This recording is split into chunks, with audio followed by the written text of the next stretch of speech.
Mesdames et messieurs, les élus, bonsoir. Mesdames et messieurs du public, bonsoir. Merci pour votre présence.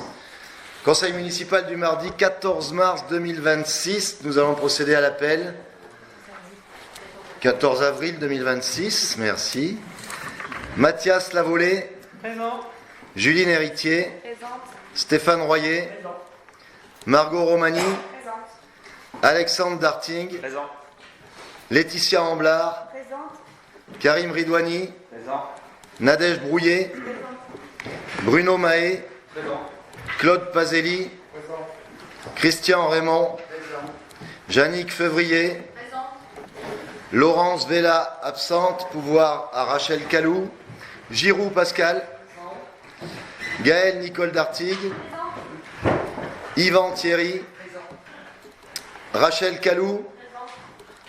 Benoît Lalire, absent. Pouvoir à Mathias Lavolée. Gaël Piré. Thomas Vageli. Présent. Maude Amolini, absente. Pouvoir Nadège Brouillet. Yann de Bernardi, absent. Pouvoir Jean-Philippe Viala. Vanessa Georges, absente. Pouvoir Stéphane Royer. Ophélie Giroud, absente en début de séance. Rejoindra en cours de séance. Pouvoir Laetitia Amblard. Sana Souissi. Gérald Cantourné. Présent. Agathe Pasquier. Florian Grenier. Le quorum étant atteint, la séance est validée. Entrez, messieurs, dames, je vous en prie. Je propose au conseil municipal de nommer madame Nadège Brouillet comme secrétaire de séance. Et je cède la parole pour le budget et les finances à monsieur Alexandre Dartigue, adjoint en charge des finances, du budget et de la commande publique. Merci Monsieur le maire. Donc le point numéro 1, c'est l'adoption du compte financier unique de l'exercice 2025. Depuis le 1er janvier 2026, le compte financier unique est obligatoire pour l'ensemble des entités publiques. Vu le rapport de présentation du compte financier unique 2025 que vous avez tous reçu, on va vous proposer durant ce conseil municipal d'approuver le compte financier unique 2025 qui présente, je vais vous l'expliquer, un résultat de clôture excédentaire de 1 702 120 € et 10 centimes. Donc avec un excédent de fonctionnement d'un peu plus de 1 859 000 €. Donc je vous propose de passer en revue les principaux chapitres d'abord de la section de fonctionnement. Donc le chapitre, donc là je suis par rapport au document que vous avez reçu sur la page numéro 4. Donc le service financier, les services financiers, page 1 sur 1, donc c'est l'avant-dernière page du document. Donc en ce qui concerne les charges à caractère général, donc le chapitre 11, donc il avait été budgété environ un peu plus de 2 385 000 € pour les charges à caractère général, donc ce sont tout ce qui est lié au fonctionnement de la collectivité. Voilà, le réalisé est d'1 960 308 € et 90 centimes. Pour la suite, j'arrondirai légèrement, histoire de raccourcir un petit peu la lecture du document. Est-ce qu'il y a des questions par rapport à ce chapitre-là? Non. Du coup, le deuxième chapitre, qui est le plus important de cette section de fonctionnement, concerne les charges de personnel, qui était estimé en début d'exercice à 4 800 000 € et le réalisé s'est effectué aux alentours de 4 643 000 €. Est-ce que là aussi il y a des questions, des commentaires? Les autres charges de gestion courante, donc là on a eu au chapitre 65, les autres charges, notamment les charges financières, qui avaient été estimées en début d'année à 1 904 000 € et dont le réalisé a été moindre, 1 391 000 €. Voilà. Les autres chapitres, je vous en faire grâce parce que c'est des chapitres vraiment liés à tout ce qui est gestion, sauf si quelqu'un a des questions par rapport au réalisé de ces chapitres-là. Non. Donc ce qui nous fait un total pour ce qui concerne la section de fonctionnement sur de réalisé de 8 461 508 euros et 96 centimes. En ce qui concerne les recettes, donc là aussi, un des principaux, je vais parler des 4 principaux chapitres qui permettent les rentrées d'argent au niveau de la commune. Donc tout ce qui est vente et produit. Le réalisé s'élève à 566 000, un peu plus de 566 000 euros. Tout ce qui est vente et produit. Tout ce qui est impôts et taxes. Donc là, le réalisé est conforme à ce qui a été prévu en début d'exercice, soit un peu plus de 998 000 euros. Le chapitre 731, donc fiscalité locale, donc essentiellement tout ce qui concerne les taxes taxes foncières. Merci. Donc là aussi, on est un peu plus au budget primitif, on avait estimé à 4 446 000 744 euros et le réalisé est légèrement supérieur à un peu plus de 4 473 000 euros pour la fiscalité locale. Et enfin, le 4e chapitre, le plus important en ce qui concerne les recettes, c'est tout ce qui est les dotations pays voironnés, État, où là aussi on est légèrement en retrait par rapport à ce qui a été prévisionné, de l'ordre de 2 635 000 euros. Est-ce qu'il y a des questions, des commentaires par rapport à ces différents chapitres sur les recettes? Non. Donc ce qui nous fait un total, en ce qui concerne les opérations réelles, de 8 un peu plus de 8 857 000 euros par rapport aux dépenses qui avaient été estimées à 8 461 000. Au total, on arrive à un peu plus de 10 320 000 euros pour le réaliser en termes de recettes sur 2025, soit un excédent de 1 859 025 euros et 95 centimes, comme mentionné dans le document que vous avez reçu. Est-ce qu'il y a des questions par rapport à ce total-là, par rapport à cet excédent de fonctionnement? Non, on va continuer. Du coup, en ce qui concerne les investissements, donc je ne vais pas détailler outre mesure les investissements qui avaient été prévus et qui ont été réalisés sur 2025. Je vais directement aller au total. Donc par rapport à ce qui était envisagé, exactement ici, donc pour un total de un peu plus de 3 460 000 euros, a été réalisé 4 913 000, un peu plus de 4 913 000 euros. Avec un reste à réaliser de 1 425 921 euros et 96 centimes. Ce qui nous donne un résultat global d'un déficit de un peu plus de 156 000 euros. Voilà. Donc on a un excédent de fonctionnement d'un peu plus d'environ 1 860 000 euros et un déficit d'investissement de 157 000 euros. Voilà pour l'exercice 2025. Sachant que il reste à réaliser, donc ça c'est directement lié aux opérations qui sont en cours et qui n'ont pas été finalisées financièrement. Donc, comme indiqué sur le document, il reste des dépenses à réaliser pour un montant supérieur à 1 523 000 euros et des recettes d'investissement également à réaliser, donc qui sont reportées sur 2026, de un peu plus de 3 105 000 euros. Soit un solde de reste à réaliser excédentaire qui s'élève à 1 582 827 euros et 81 centimes. Voici la situation financière au 31 décembre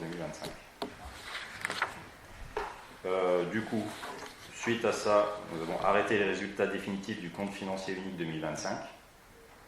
Voilà. Donc, il reste un excédent de fonctionnement, donc pour résumer, un excédent de fonctionnement de 1 859 025 euros et 95 centimes, avec un excédent d'investissement d'1 425 921 euros et 96 centimes. Je pense que j'ai montré tout le monde. Est-ce qu'il y a des commentaires ou des remarques par rapport à ça?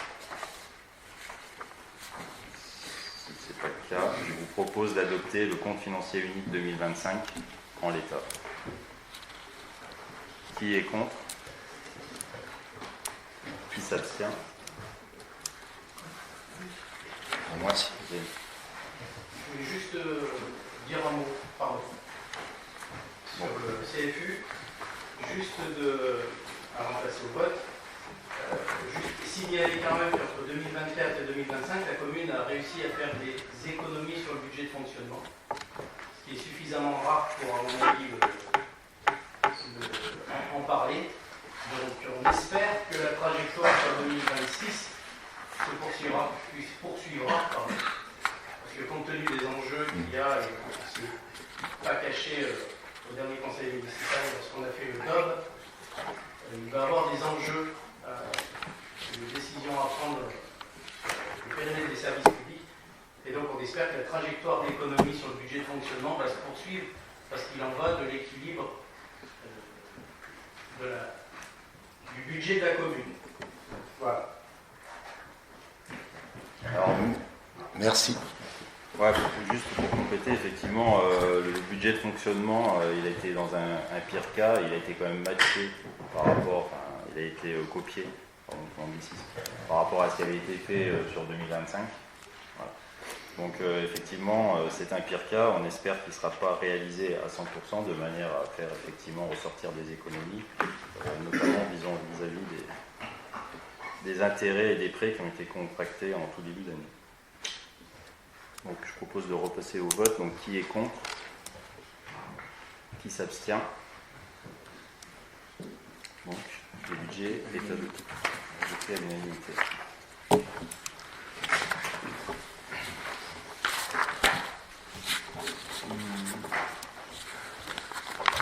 passons au point numéro 2, à l'approbation de l'affectation du résultat 2025.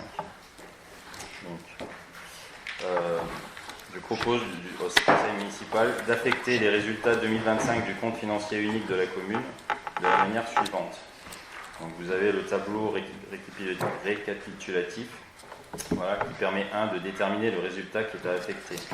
Donc le résultat du fonctionnement de l'année précédente est de un peu plus d'1 396 000 euros. Le résultat de la section de fonctionnement 2025 propose un excédent d'un peu plus de 462 000 euros. Donc le résultat total à affecter durant cette décision, c'est 1 859 025 euros et 95 centimes. Voilà. Donc ensuite, il y a une détermination du besoin de financement de la section d'investissement, dont je vous ferai grâce.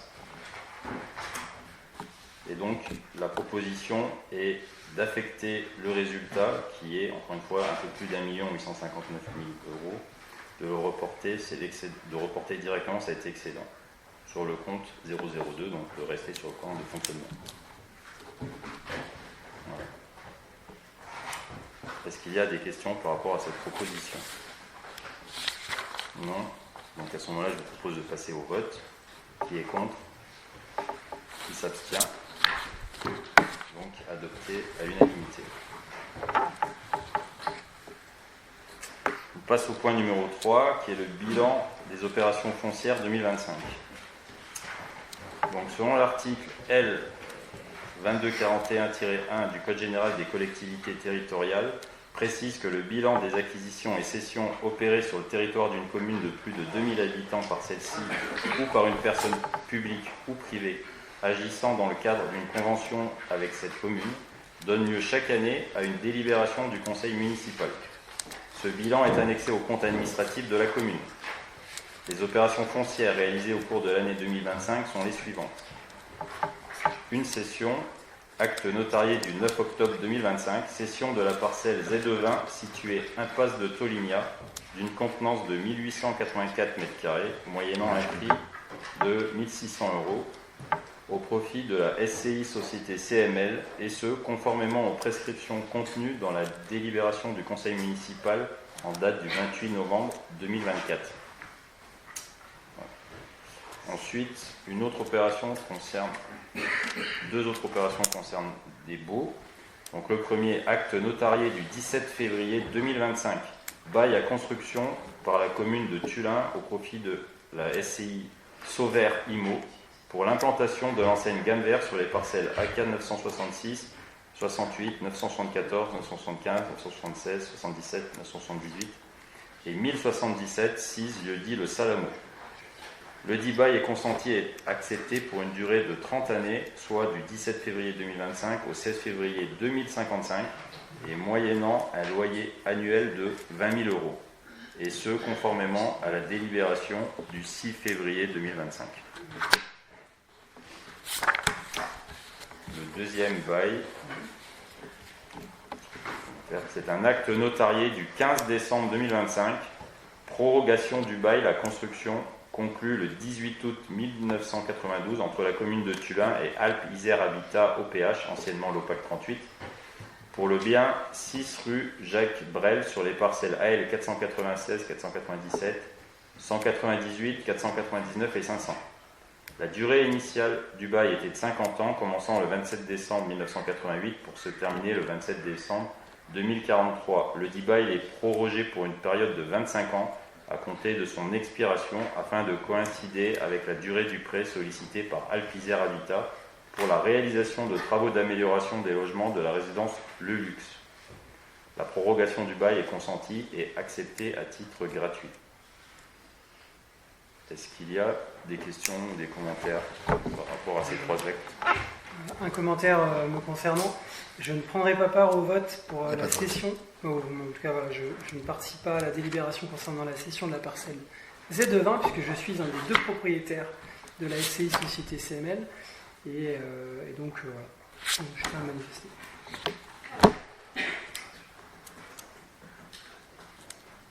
Donc, il est demandé au conseil municipal de prendre acte du bilan des opérations foncières 2025. Donc, on vote quand même. Non. On vote les taux d'imposition. Bon. Donc, point numéro 4.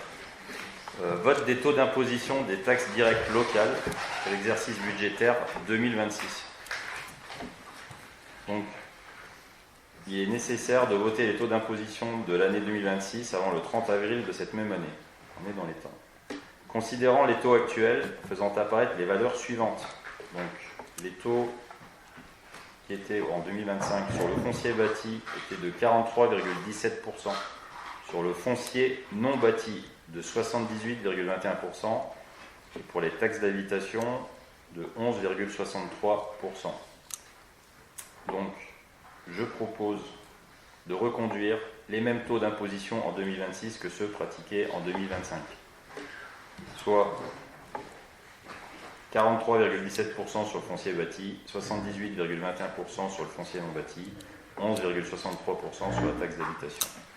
Donc on demande au conseil municipal d'adopter les taux d'imposition tels que proposés à l'instant. Est-ce qu'il y a, avant de passer au vote, des questions ou des commentaires ? Donc je propose de passer au vote. Qui est contre ? Qui s'abstient ? Donc adopté à l'unanimité. Point numéro 5, l'adoption du budget primitif 2026. Donc, avant de soumettre au vote le budget primitif, je vais faire un petit peu comme tout à l'heure, détailler un tant soit peu la section de fonctionnement, à savoir les dépenses. Donc déjà, le premier point, c'est que les dépenses et les recettes sont au même niveau pour 2026, avec une prévision de 10 600 000 €.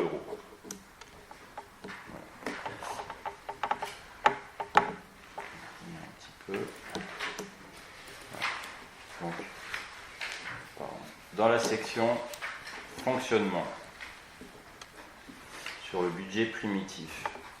Donc, effectivement, on s'est basé sur le budget primitif de 2025 et non pas le réalisé de 2025, avec une augmentation prévue de 3%, ce qui, pareil, je vais détailler les principaux chapitres.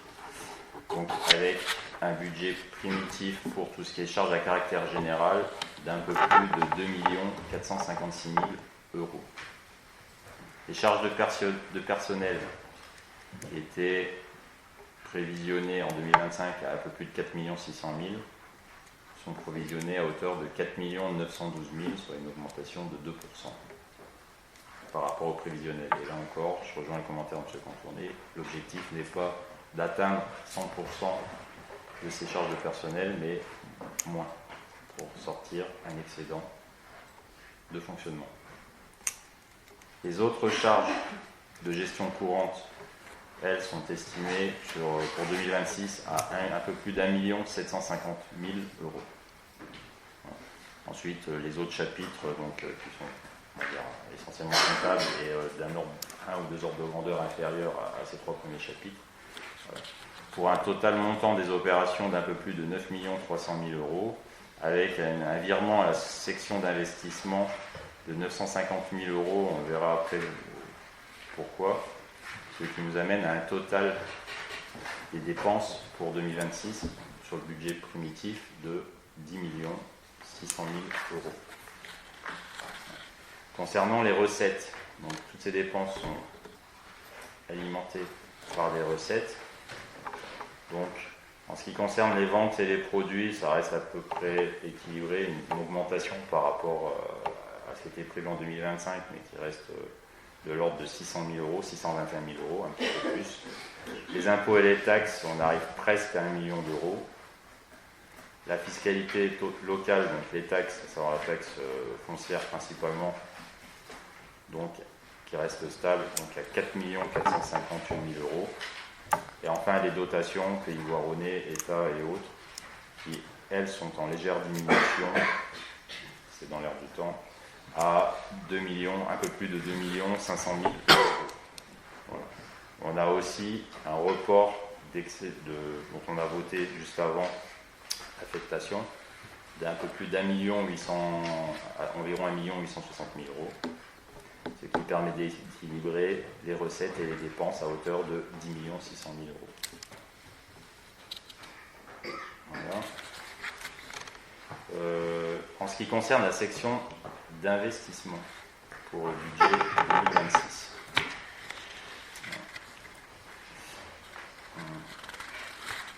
Donc, il reste à réaliser par rapport à les chantiers qui ont été entamés en 2025. Il reste un certain nombre de dépenses et de recettes à réaliser.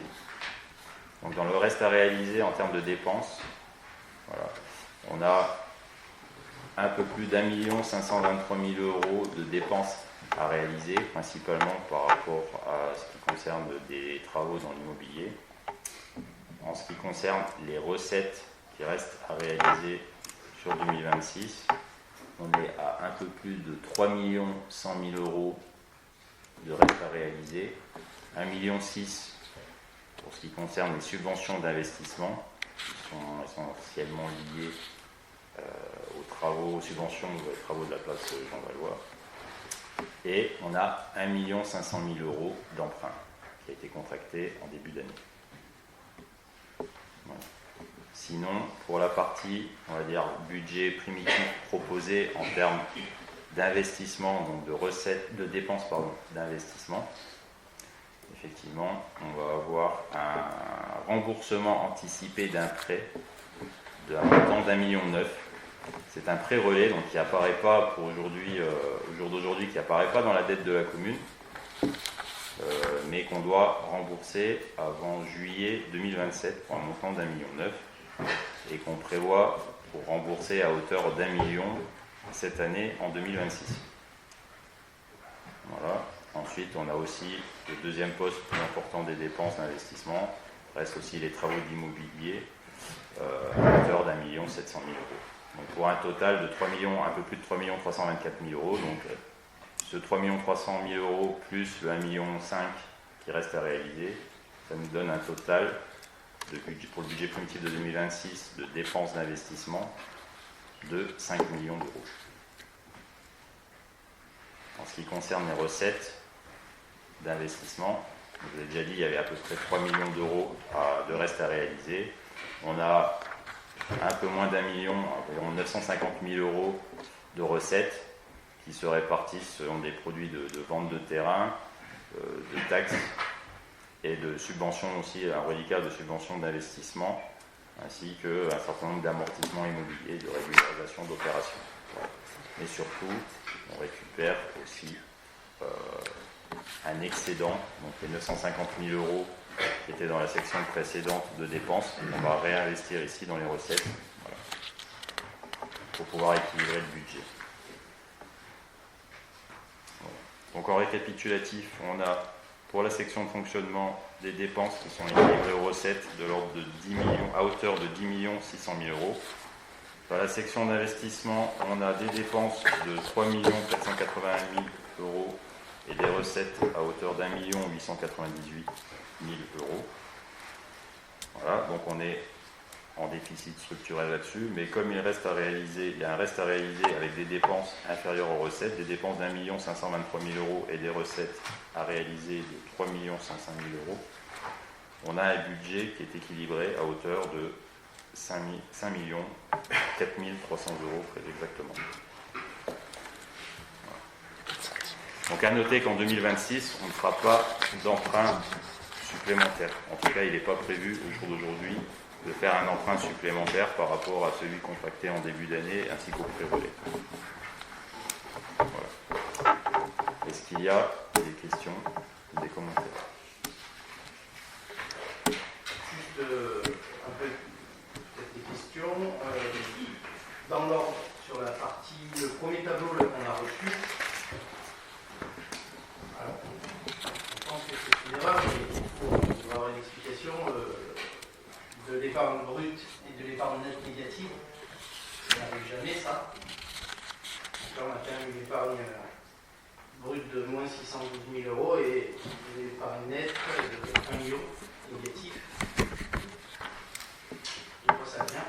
D'où ça vient? Ça, c'est la première question.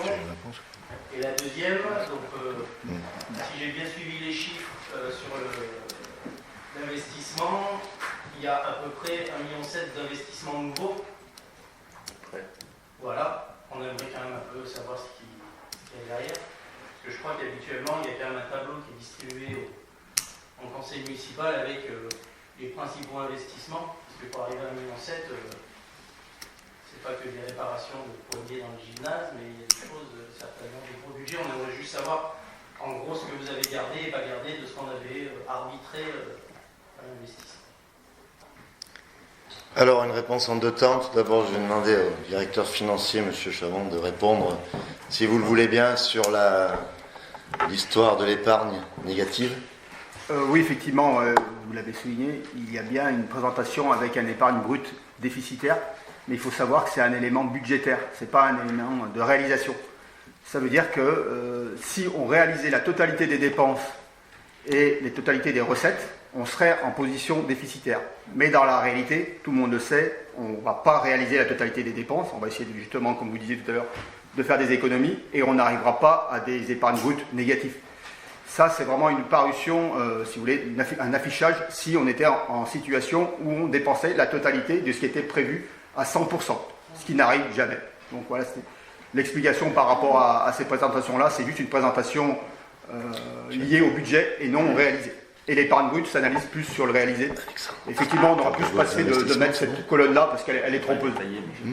Et est-ce qu'on aurait pu aussi faire un BP un peu plus proche du réalisé plutôt de BP à BP? Parce que finalement, nous, on avait sur le premier, par rapport au BP 2025 et le réalisé 2025, il y a eu que 88%. Donc on aurait pu, vous auriez pu faire un BP un peu plus proche du réalisé en prenant les marges de sécurité pour éviter qu'il y ait des chiffres comme ça qui puissent aussi ressortir ou dans la presse ou n'importe où en disant que la commune de Thuin fait un BP avec une épargne. Puis je vous dis ça parce que le dernier conseil communautaire, c'est ce qui s'est passé. L'explication était exactement la même, c'était par rapport à un réalisé, et ça veut dire qu'on imagine en faisant un BP qu'on ne va pas le réaliser à 100%. Donc bon, ça aurait été peut-être plus raisonnable de baisser un peu la voilure et d'avoir un BP plus proche du réalisé. Voilà. Mais c'est sûr que ça met un peu plus la pression pour le réaliser. Voilà. Non, mais c'était juste... C'était une remarque. Le départ négatif n'est pas en lien avec, je pense, l'erreur qu'on a juste au-dessus en rebord de chiffres sur les dotations forfaitaires. Ils sont évalués à 4 018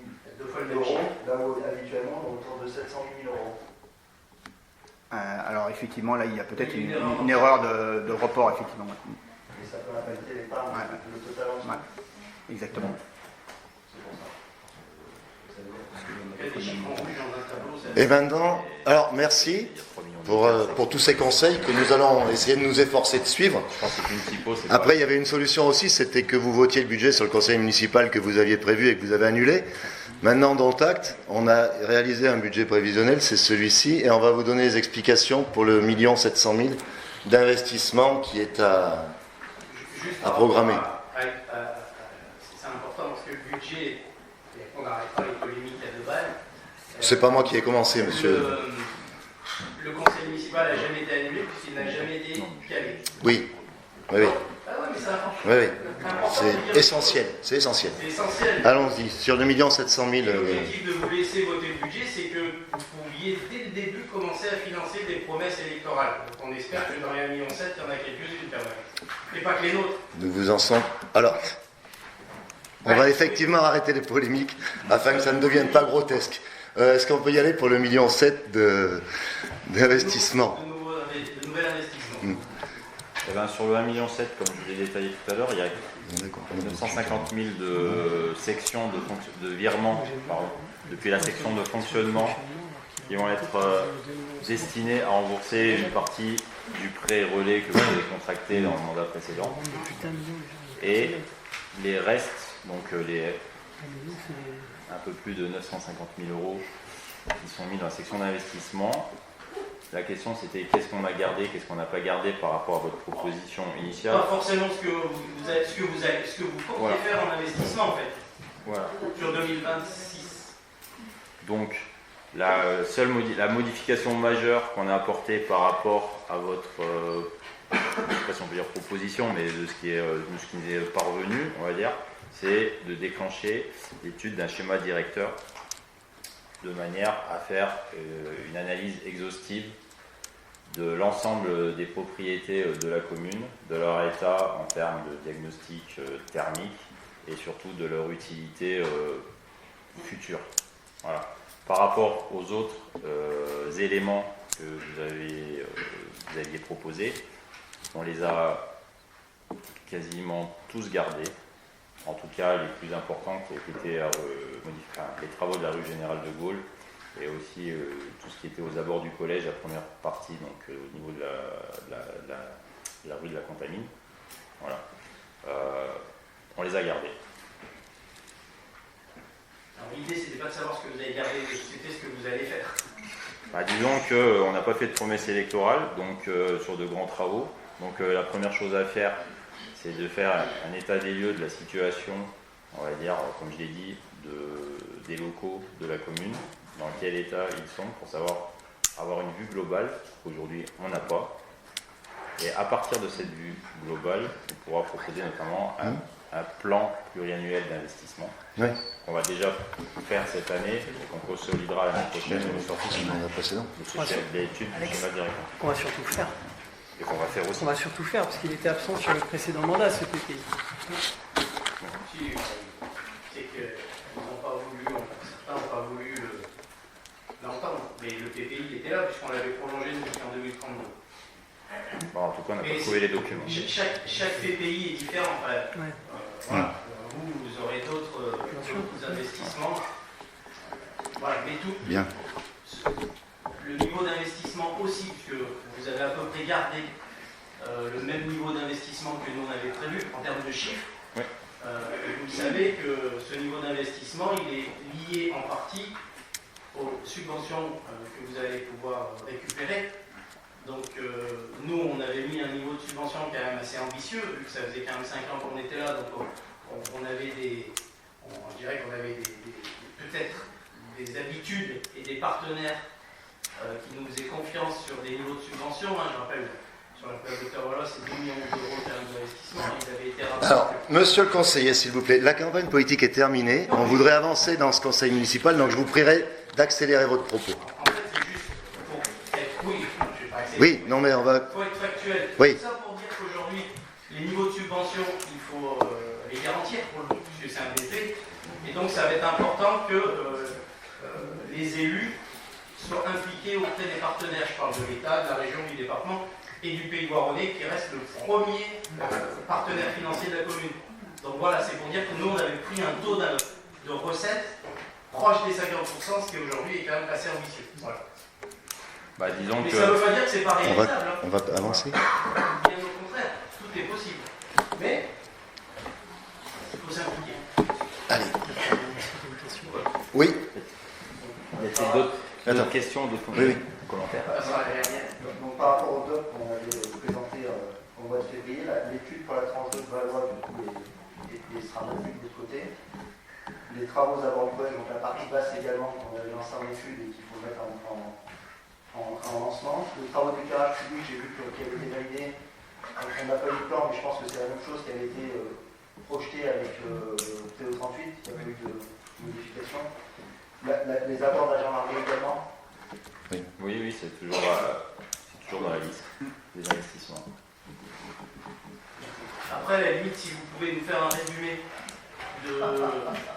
des investissements, on ne va pas ressortir notre tableau, puisque c'était le nôtre, mais on veut bien savoir ce que vous avez validé comme investissement. Habituellement, je le précise, le tableau est fourni avec les pièces du conseil municipal. Les différentes lignes. Oui. Voilà. Mais alors, comme on n'a pas l'habitude, on ne l'a pas fourni. Voilà. C'est pour ça que. Ça y est? Content? Allez, on y va? Non, je ne suis pas content. Non, allez, c'est bon, on avance, s'il vous plaît. Mais en tout cas, c'est juste pour que. On comprend 15 jours pour faire un budget, c'est compliqué. Mais on l'a fait quand même. Oui, bien sûr. Donc je trouve qu'il n'y a pas d'autres commentaires Non, il n'y a pas. ou des questions. Il y en aura plus tard, mais pour là, c'est. Pas de souci. Je propose de passer au vote. Qui s'abstient? 3.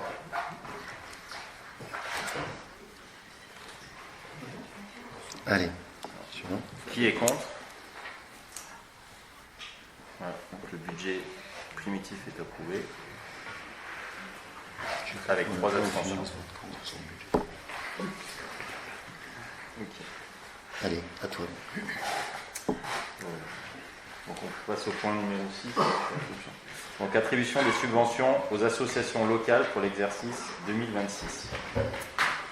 Donc je vous informe qu'au budget primitif 2026 de la commune, des crédits ont été prévus au chapitre des subventions. Mesdames les adjointes en charge des associations culturelles, des associations solidaires et des associations sportives vont vous présenter la répartition suivante. Donc, concernant les subventions aux associations locales, pour l'association de chasse communale agréée Turin-Fur la Saint-Hubert, un montant attribué de 500 €. Pour rappel, ne participe pas au vote M. Pascal Géraud, qui est contre, qui s'abstient, subvention invitée. Pour l'amicale des sapeurs-pompiers, 1 000 €. Ne participe pas au vote M. Mathias Lavolée, qui est contre, qui s'abstient, subvention invitée. Pour les amis du Vieux Tunin, un montant de 1 000 €. Qui est contre, qui s'abstient, subvention adoptée. Pour l'association Cécile Descamps, un montant de 913 €. Qui est contre, qui s'abstient, subvention adoptée. Pour l'association des donneurs de sang de Tunin, 300 €. Qui est contre, qui s'abstient, subvention adoptée. Pour l'association familiale de Turin-Fur, 800 €. Qui est contre, qui s'abstient, subvention adoptée. Pour le Bagad Ménez-Gwen, 500 €. Qui est contre, qui s'abstient, subvention adoptée. Pour Chépitera, 1 500 €. Qui est contre, qui s'abstient, subvention adoptée. Pour le club philatélique de Turin-Fur, 300 €. Qui est contre, qui s'abstient, subvention adoptée. Pour le comité des fêtes, 1 000 €. Qui est contre, qui s'abstient, subvention adoptée. Pour le comité pour la sauvegarde de l'église Saint-Laurent-des-Prés de Tunin, 2 000 €. Qui est contre, qui s'abstient, subvention adoptée. Pour la compagnie Attrape-Lune, 1 000 euros. Ne peut participer au vote Madame Jannick Février. Qui est contre? Qui s'abstient? Subvention adoptée. Pour la compagnie La Rose Pourpre, 500 euros. Qui est contre? Qui s'abstient? Subvention adoptée. Pour l'association Entrée Libre, 400 euros. Qui est contre? Qui s'abstient? Subvention adoptée. Pour la FNACA Impact Monde Combattant, 300 euros. Qui est contre? Qui s'abstient? Subvention adoptée. Pour l'association Libre Voyageurs, 250 euros. Qui est contre? Qui s'abstient? Subvention adoptée. Miss Excellence Rhône-Alpes, 1 000 euros. Qui est contre? Qui s'abstient? Subvention adoptée. Pour la MJC du pays de Tullin, 161 000 euros. Qui est contre? Qui s'abstient? Subvention adoptée. Pour Passiflore, 5 700 euros. Qui est contre? Qui s'abstient? Subvention adoptée. Pour SOS Environnement, 400 euros. Qui est contre? Qui s'abstient? Subvention adoptée. Pour la troupe Arsène, 1 000 euros. Ne peut participer au vote Madame Jannick Février. Qui est contre? Qui s'abstient? Subvention adoptée.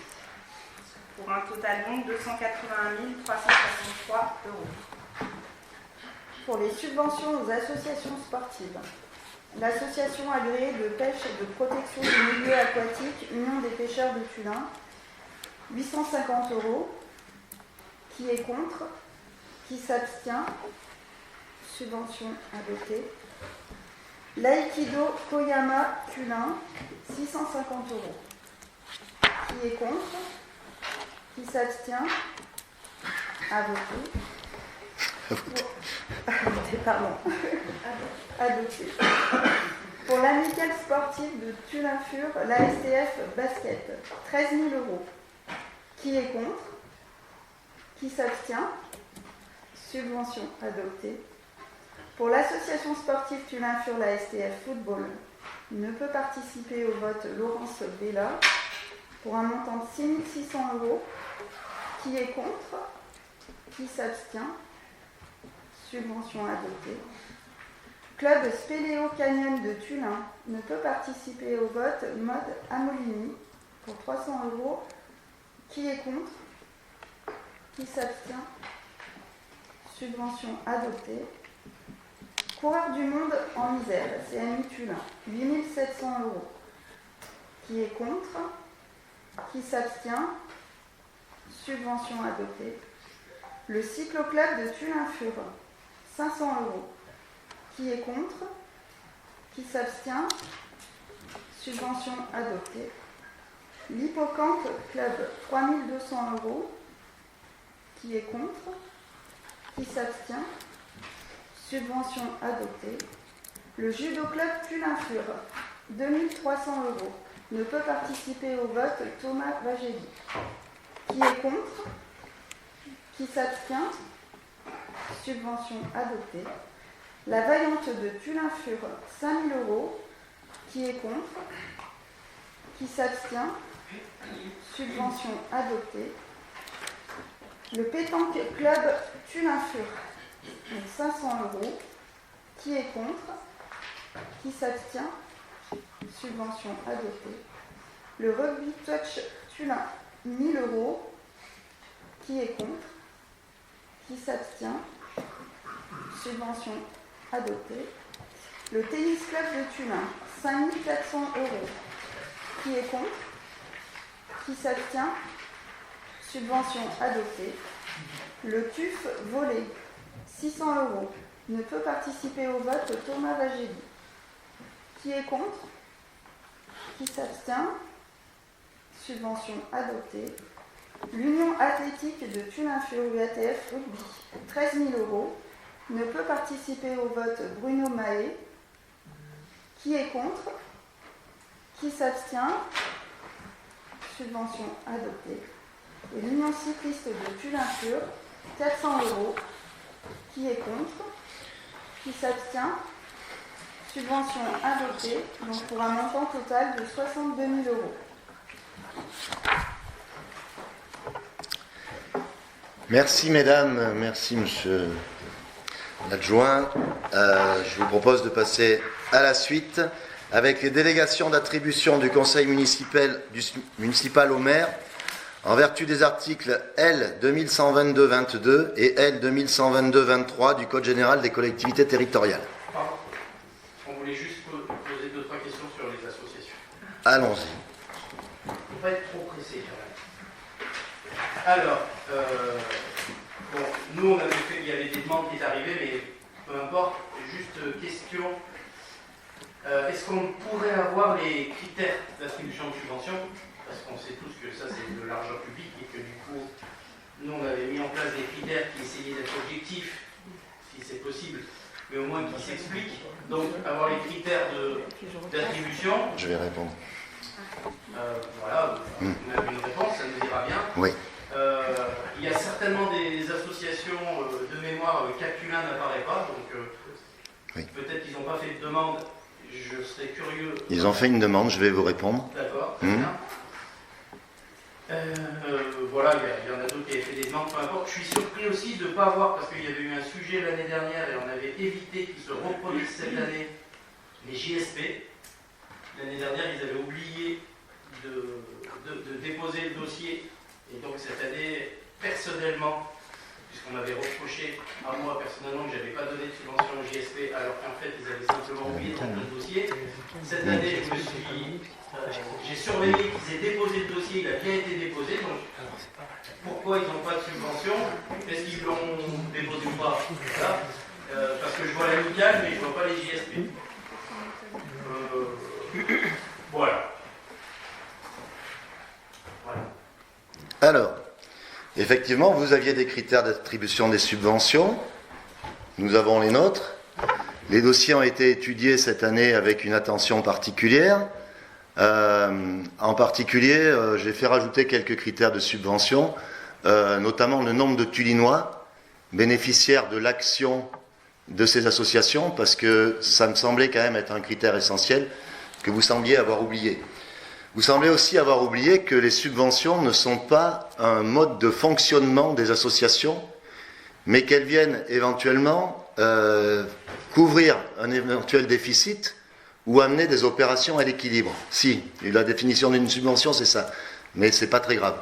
Au-delà de ça, Cap-Tullin fait un excédent de trésorerie de 4 500 € et était en première année de demande de subvention. N'ayant pas eu le temps matériel d'établir une grille de critères comme nous souhaitons la mettre en place pour les années suivantes, nous avons reconduit les subventions qui avaient fait l'objet d'attribution en 2025 à l'identique. Nous n'avons pas accordé, à l'exception de l'amicale des sapeurs-pompiers, qui avait été oubliée l'année dernière, c'était pas IJSP, c'était l'amicale des sapeurs-pompiers, mais à peu de choses près, c'est pareil, c'est des pompiers. Si, puisque vous faites l'erreur, donc je précise. Donc, nous avons rattrapé le coup sur l'amicale des sapeurs-pompiers, et je crois que toutes les questions ont reçu réponse. Non. Oui, alors que les critères soient différents, ça c'est tout à fait logique, et j'ai aucun sujet là-dessus. Parce que nous, à la différence, on estime qu'une subvention n'est pas là pour venir combler un déficit, mais peu importe. C'est pas estimé, ce sont les textes. Juste quand même sur l'histoire de l'amicale, j'insiste, on ne l'avait pas oublié, on leur avait bien expliqué pourquoi ils n'avaient pas de subvention.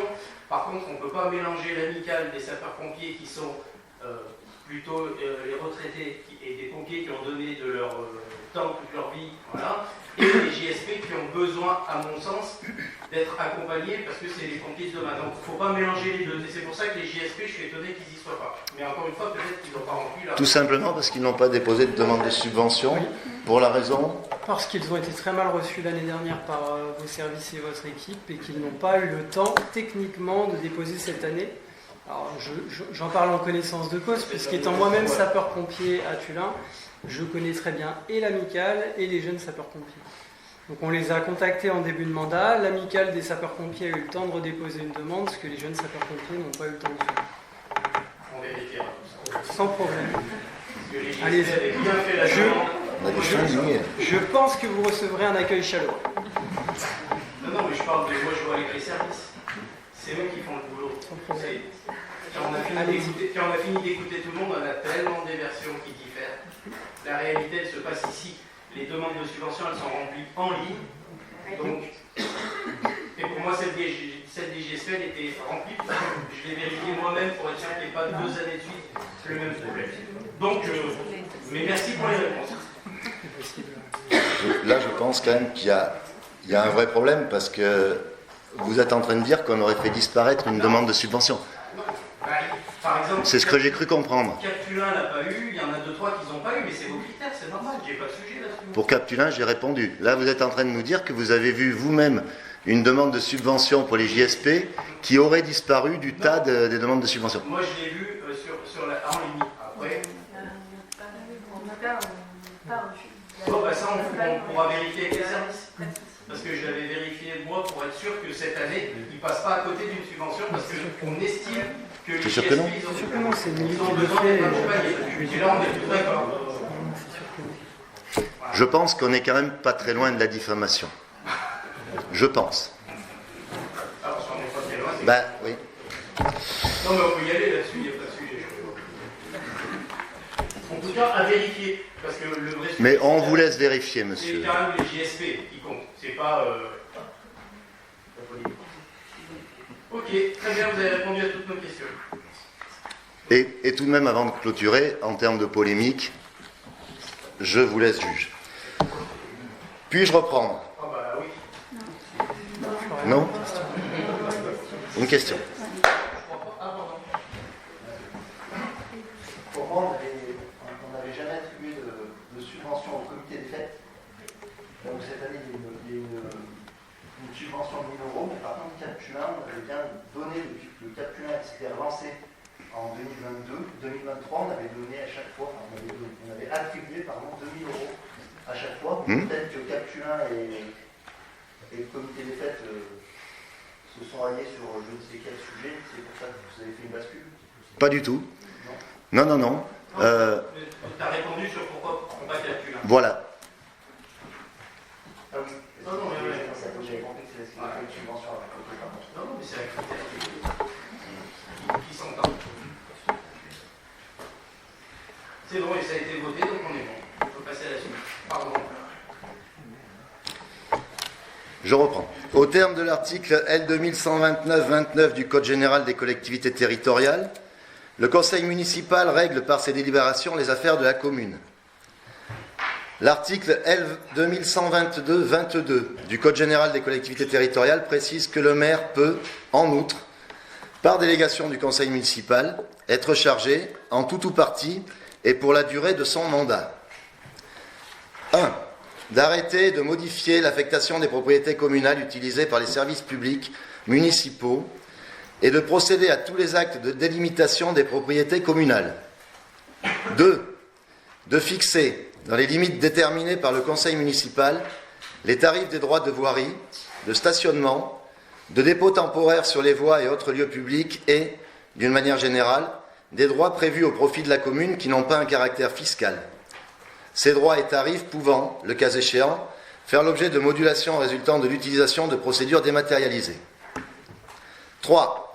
De procéder dans les limites fixées par le conseil municipal à la réalisation des emprunts destinés au financement des investissements prévus par le budget et aux opérations financières utiles à la gestion des emprunts, y compris les opérations de couverture des risques de taux et de change, ainsi que de prendre les décisions mentionnées au chapitre 3 de l'article L 1618-2 et à l'article L 2221-5-1 sous réserve des dispositions du C de ce même article et de passer à cet effet les actes nécessaires.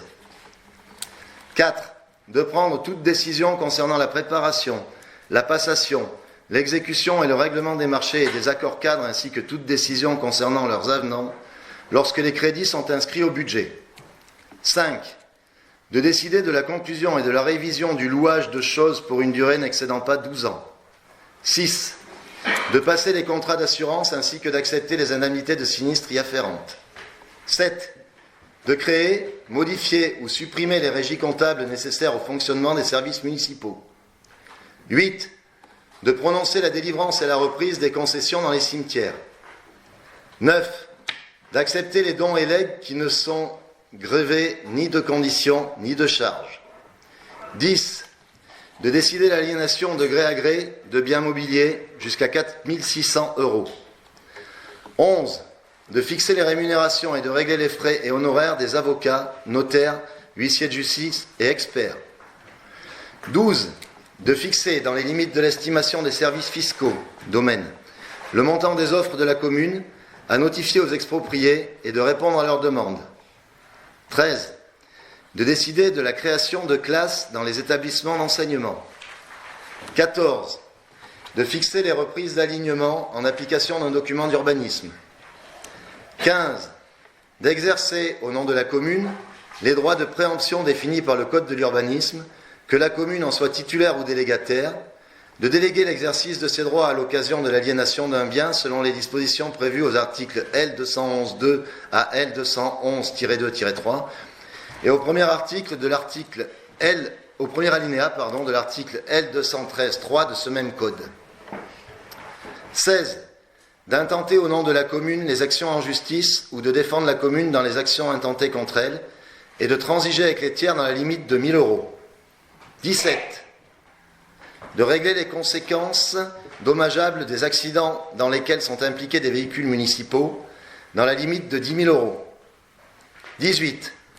De donner en application de l'article L324-1 du Code de l'urbanisme l'avis de la commune préalablement aux opérations menées par un établissement public foncier local. 19. De signer la convention prévue par l'avant-dernier alinéa de l'article L311-4 du Code de l'urbanisme précisant les conditions dans lesquelles un constructeur participe au coût d'équipement d'une zone d'aménagement concertée, et de signer la convention prévue par le troisième alinéa de l'article L332-11-2 du même code, dans sa rédaction antérieure à la loi numéro 2014-1655 du 29 décembre 2014 de finances, rectificative pour 2014, précisant les conditions dans lesquelles un propriétaire peut verser la participation pour voirie et réseau. 20. De réaliser les lignes de trésorerie sur la base d'un montant maximum de 500 000 €. 21. D'exercer ou de déléguer, en application de l'article L214-1-1 du Code de l'urbanisme, au nom de la commune, le droit de préemption défini par l'article L214-1 du même code. 22. D'exercer au nom de la commune le droit de priorité défini aux articles L240-1 à L240-3 du Code de l'urbanisme, ou de déléguer l'exercice de ce droit en application des mêmes articles. 23. De prendre les décisions mentionnées aux articles L523-4 et L523-5 du Code du patrimoine relatives à la réalisation de diagnostics d'archéologie préventive prescrits pour les opérations d'aménagement ou de travaux sur le territoire de la commune et de conclure la convention prévue à l'article L523-7 du même code. 24. D'autoriser au nom de la commune le renouvellement de l'adhésion aux associations dont elle est membre. 25. D'exercer au nom de la commune le droit d'expropriation pour cause d'utilité publique prévu au troisième alinéa de l'article L151-37 du Code rural et de la pêche maritime, en vue de l'exécution des travaux nécessaires à la constitution d'aires intermédiaires de stockage de bois dans les zones de montagne. 26. De demander à tout organisme financeur l'attribution de subventions. Pas marqué même pour les débutants. 27. De procéder au dépôt des demandes d'autorisation d'urbanisme relatives à la démolition, à la transformation ou à l'édification des biens municipaux. 28. D'exercer au nom de la commune le droit prévu au 1 de l'article 10 de la loi 75-1351 du 31 décembre 1975 relative à la protection des occupants de locaux à usage d'habitation. 29. d'ouvrir et d'organiser la participation du public par voie électronique prévue au 1 de l'article L123-19 du Code de l'environnement. Les délégations consenties en application du troisièmement du présent article prennent fin dès l'ouverture de la campagne électorale pour le renouvellement du conseil municipal. L'article L2122-23 du Code général des collectivités territoriales précise que les décisions prises par le maire en vertu de l'article L2122-22 du même code sont soumises aux mêmes règles que celles qui sont applicables aux délibérations des conseils municipaux portant sur les mêmes objets. Sauf disposition contraire dans la délibération portant délégation. Les décisions prises en application de celle-ci peuvent être signées par un adjoint ou un conseiller municipal agissant par délégation du maire dans les conditions fixées à l'article L 2122-18. Sauf disposition contraire dans la délibération, les décisions relatives aux matières ayant fait l'objet de la délégation sont prises en cas d'empêchement du maire par le conseil municipal. Le maire doit rendre compte à chacune des réunions obligatoires du conseil municipal. Le conseil municipal peut toujours mettre fin à la délégation. Y a-t-il des observations ou des questions ?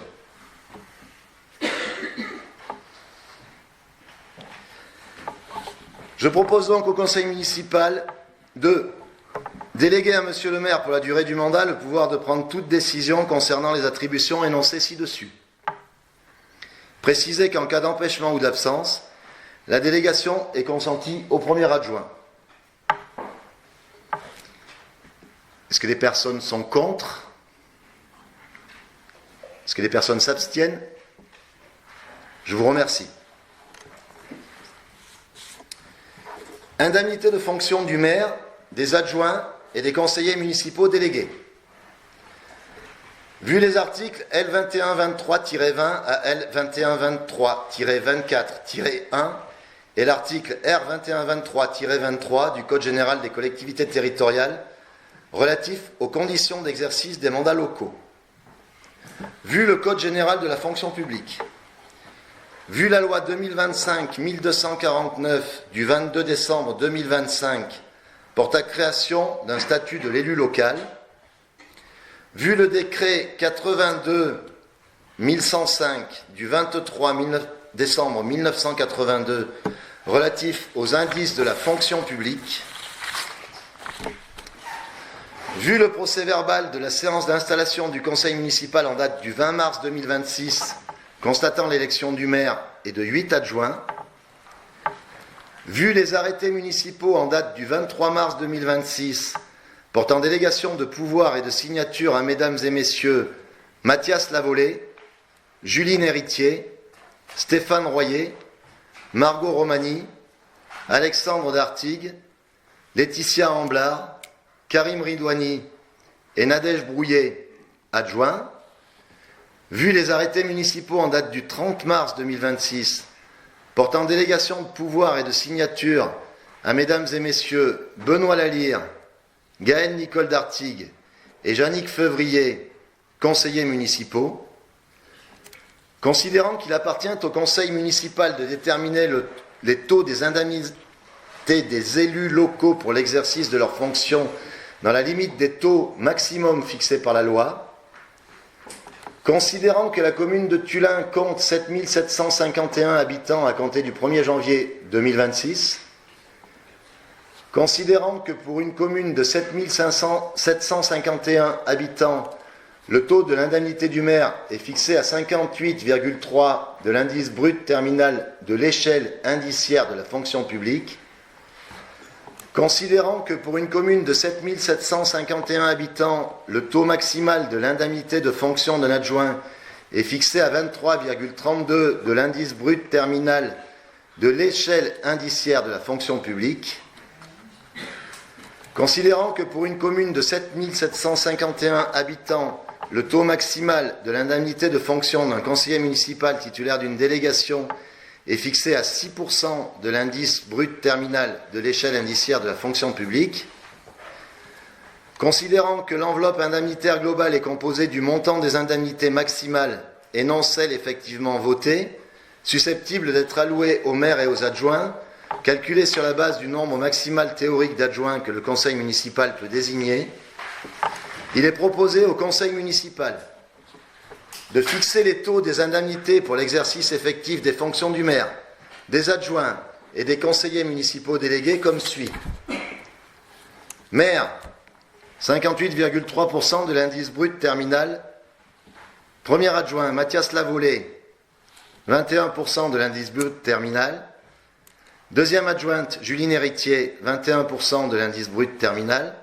Troisième adjoint, Stéphane Royer, 21% de l'indice brut terminal.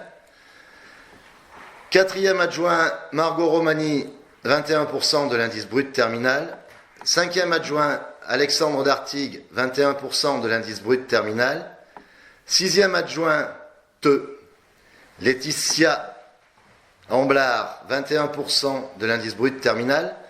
Septième adjoint, Karim Ridouani, 21% de l'indice brut terminal. Huitième adjointe, Nadège Brouillet, 21% de l'indice brut terminal. Conseillère municipale déléguée, Gaëlle Dicole d'Artigue, 6% de l'indice brut terminal.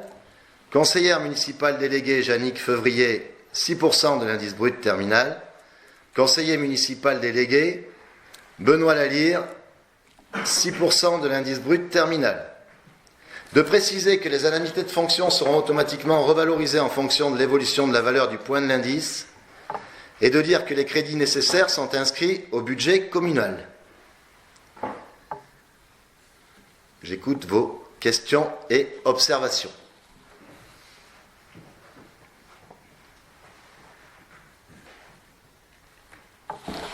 Qui est contre? Qui s'abstient? Je vous remercie. Majoration de l'indemnité du maire, des adjoints et des conseillers municipaux délégués.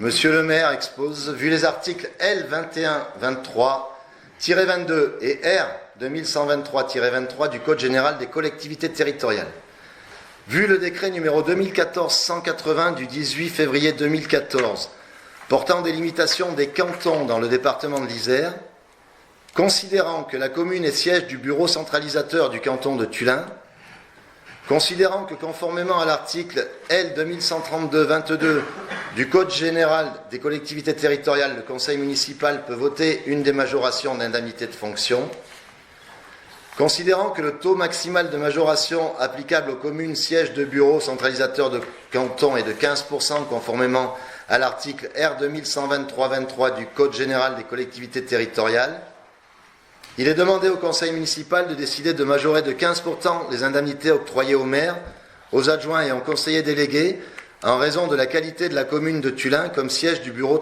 centralisateur du canton de Tullin, de dire que les crédits nécessaires sont inscrits au budget communal.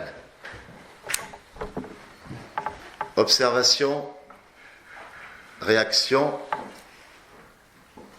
Qui est contre? Qui s'abstient? Je vous remercie. Pardon? Abstention? Bruno May. Détermination du nombre de membres du conseil municipal au conseil d'administration du centre communal d'action sociale CCAS.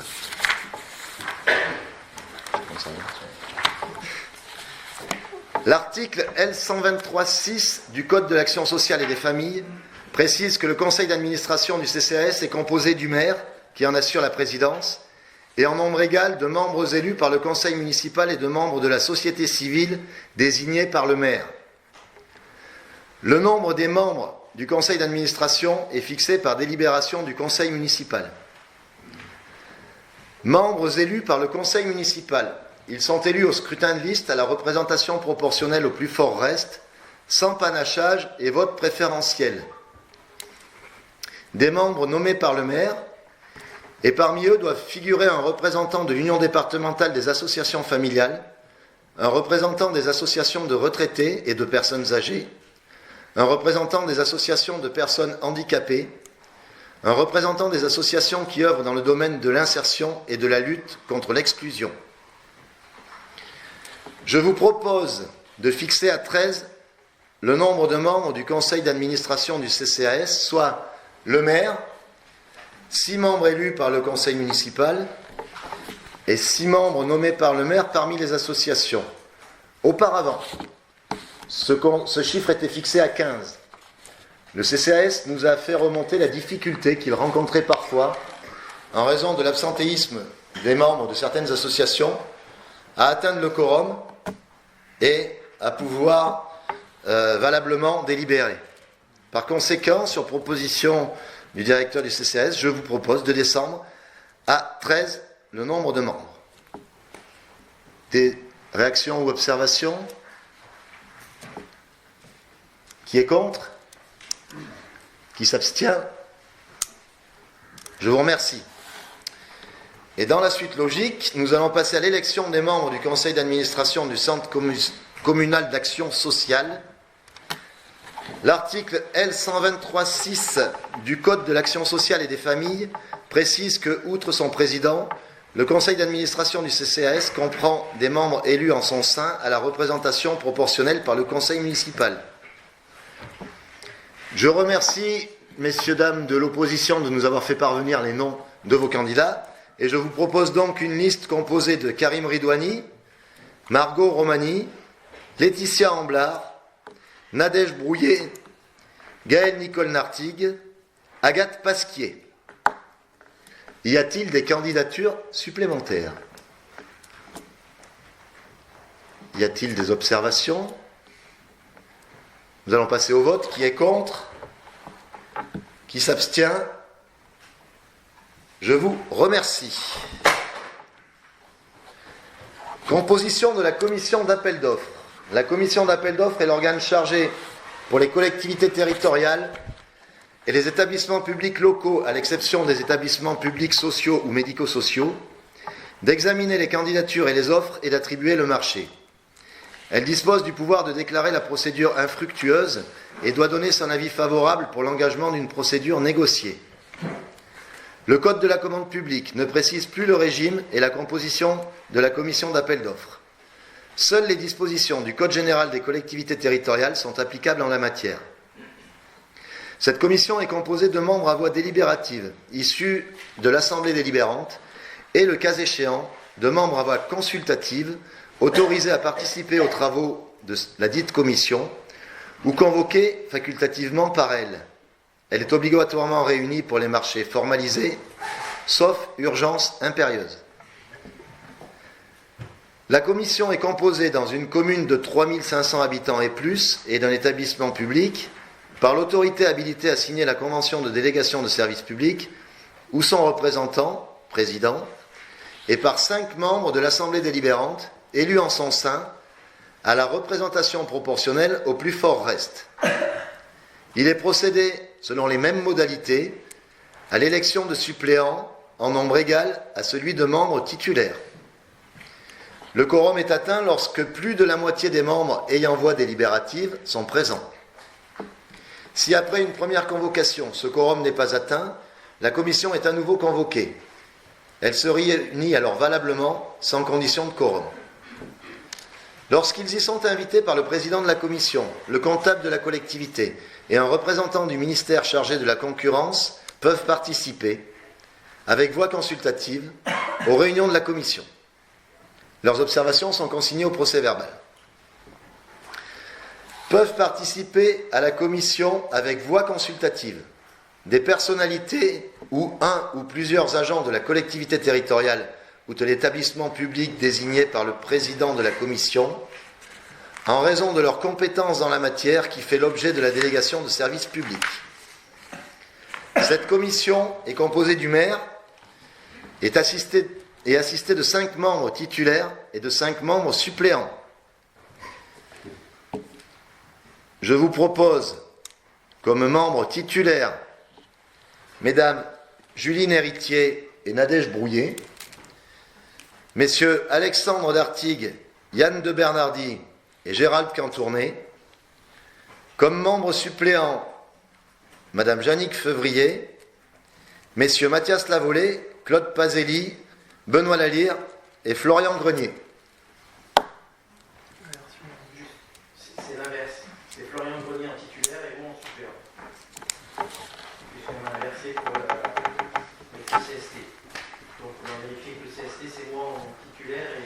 Le 19 mai, Gérald, le CST. Voilà, c'est juste pour gagner un peu de temps.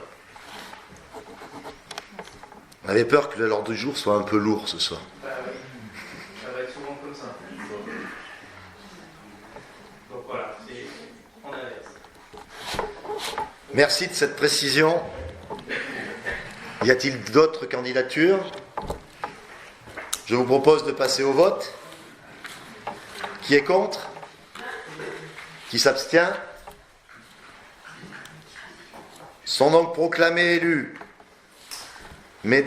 comme membres titulaires Mesdames Nadège Brouillet et Juline Héritier, Messieurs Alexandre Dartigues, Yann de Bernardi et Florian Grenier.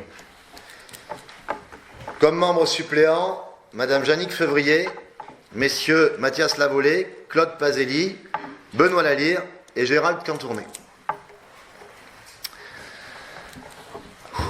Composition de la commission communale des impôts directs.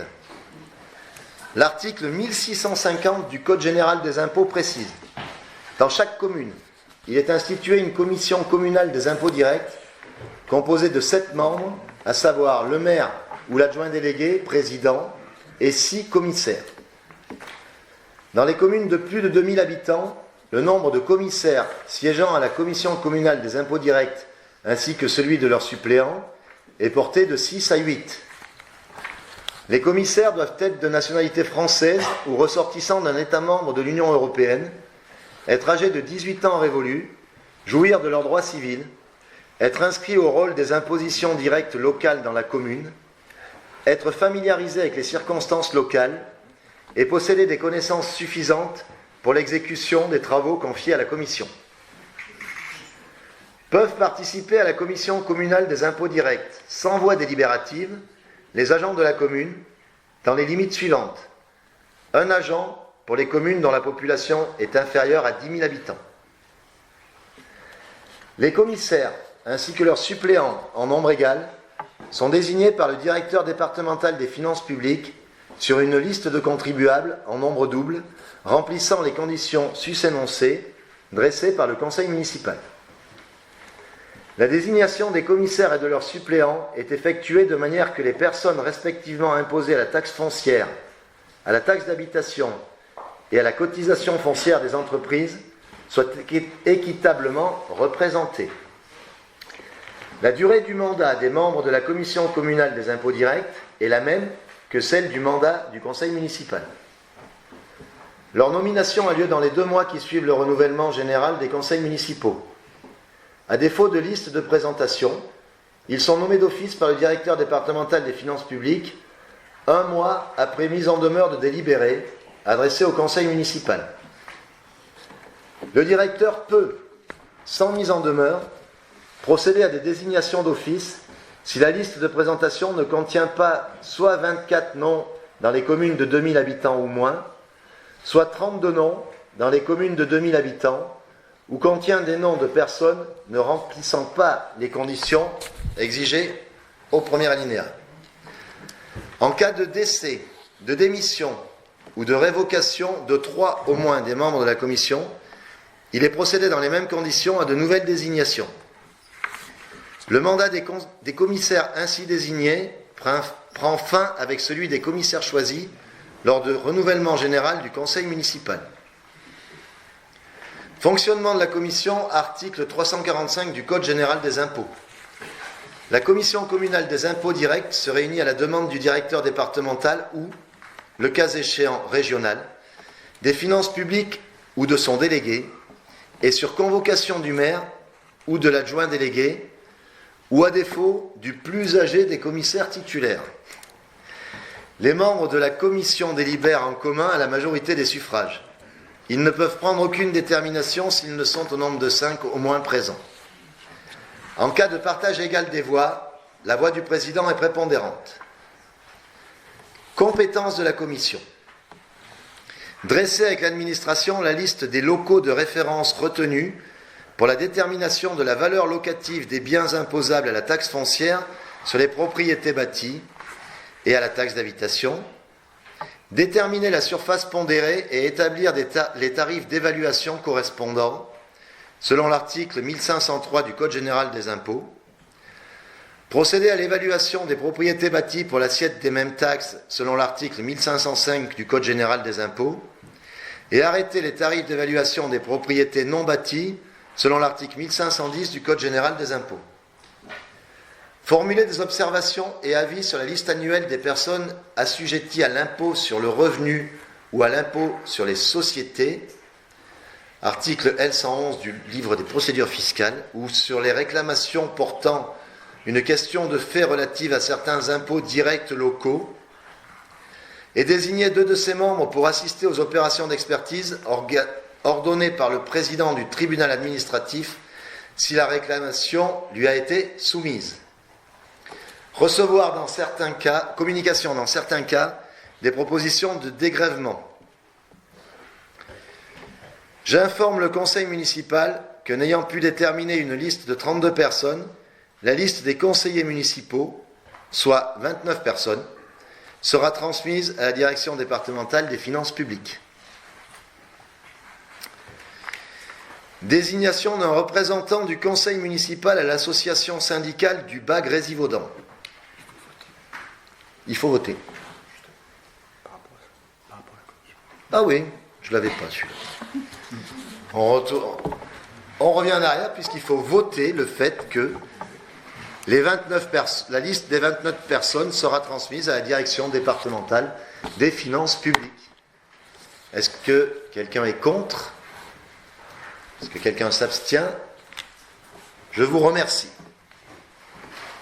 Et je reviens dans mon association syndicale du bas Grésivaudan avec la désignation d'un représentant du conseil municipal au sein de cette association syndicale. La commune de Tullin est membre de l'association syndicale du bas Grésivaudan. Il convient donc de procéder à la désignation d'un représentant titulaire. Y a-t-il des candidatures autres que celle de M. Christian Raymond? Je vous propose donc de procéder à un vote à main levée pour valider cette candidature. Est-ce que quelqu'un est contre? Est-ce que quelqu'un s'abstient? Monsieur Christian Raymond est donc désigné représentant au sein du conseil à l'association syndicale du bas Grésivaudan. Désignation des représentants de la commune au sein du conseil d'administration de Territoire d'énergie Isère TE38. Vu les dispositions du Code général des collectivités territoriales, vu les statuts de TE38, vu la délibération d'adhésion à TE38, considérant la nécessité, suite au renouvellement des conseils municipaux, de procéder à la désignation d'un nouveau délégué titulaire et d'un nouveau délégué suppléant afin de représenter la commune au sein du comité syndical de TE38. Considérant qu'en application de l'article L 5721-2 du Code général des collectivités territoriales pour l'élection des délégués des communes au comité du syndicat mixte, le choix de l'organe délibérant peut porter uniquement sur l'un de ses membres.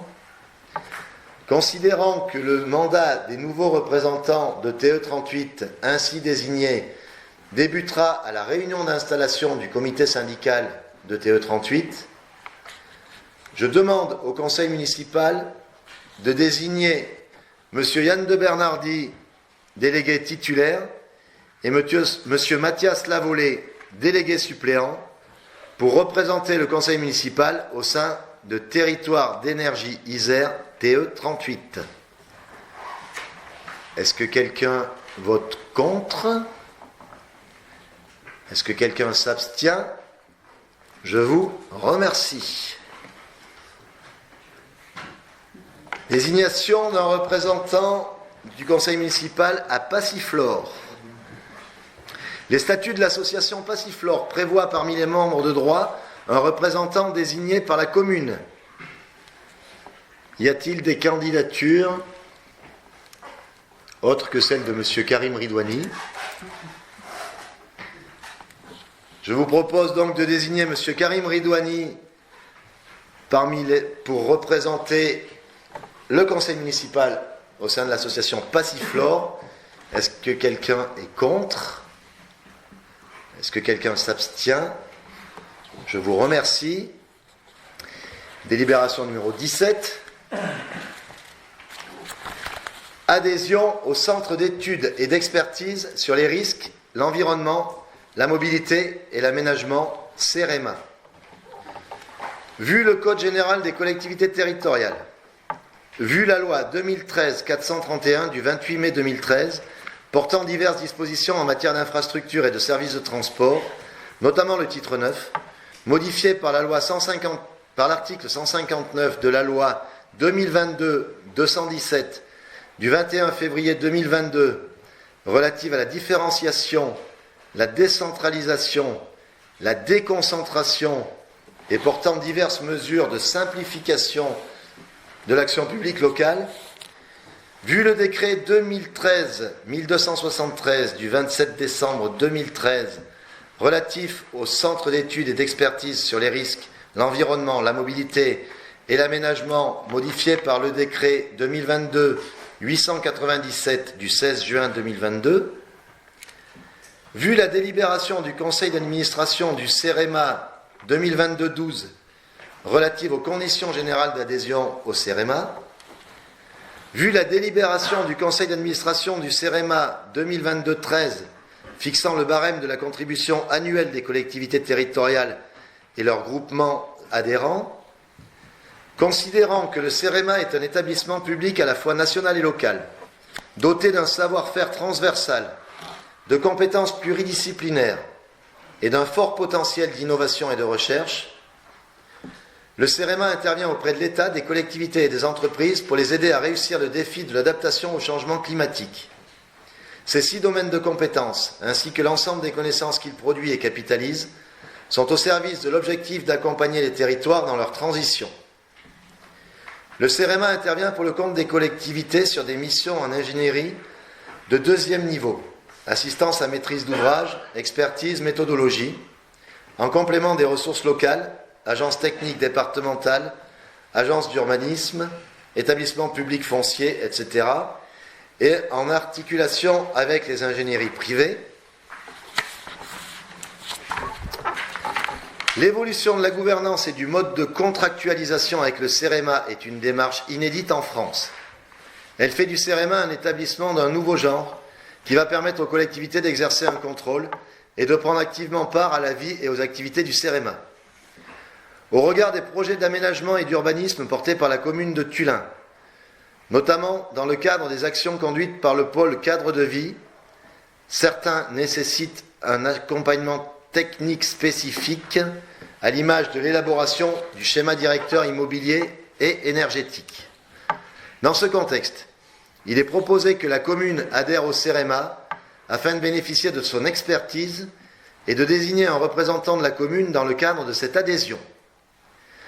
L'adhésion au CEREMA permet notamment à la commune de Tullin un traitement en priorité des demandes de prestations formulées dans le cadre des missions du CEREMA, de disposer d'un accès privilégié et prioritaire à l'expertise du CEREMA.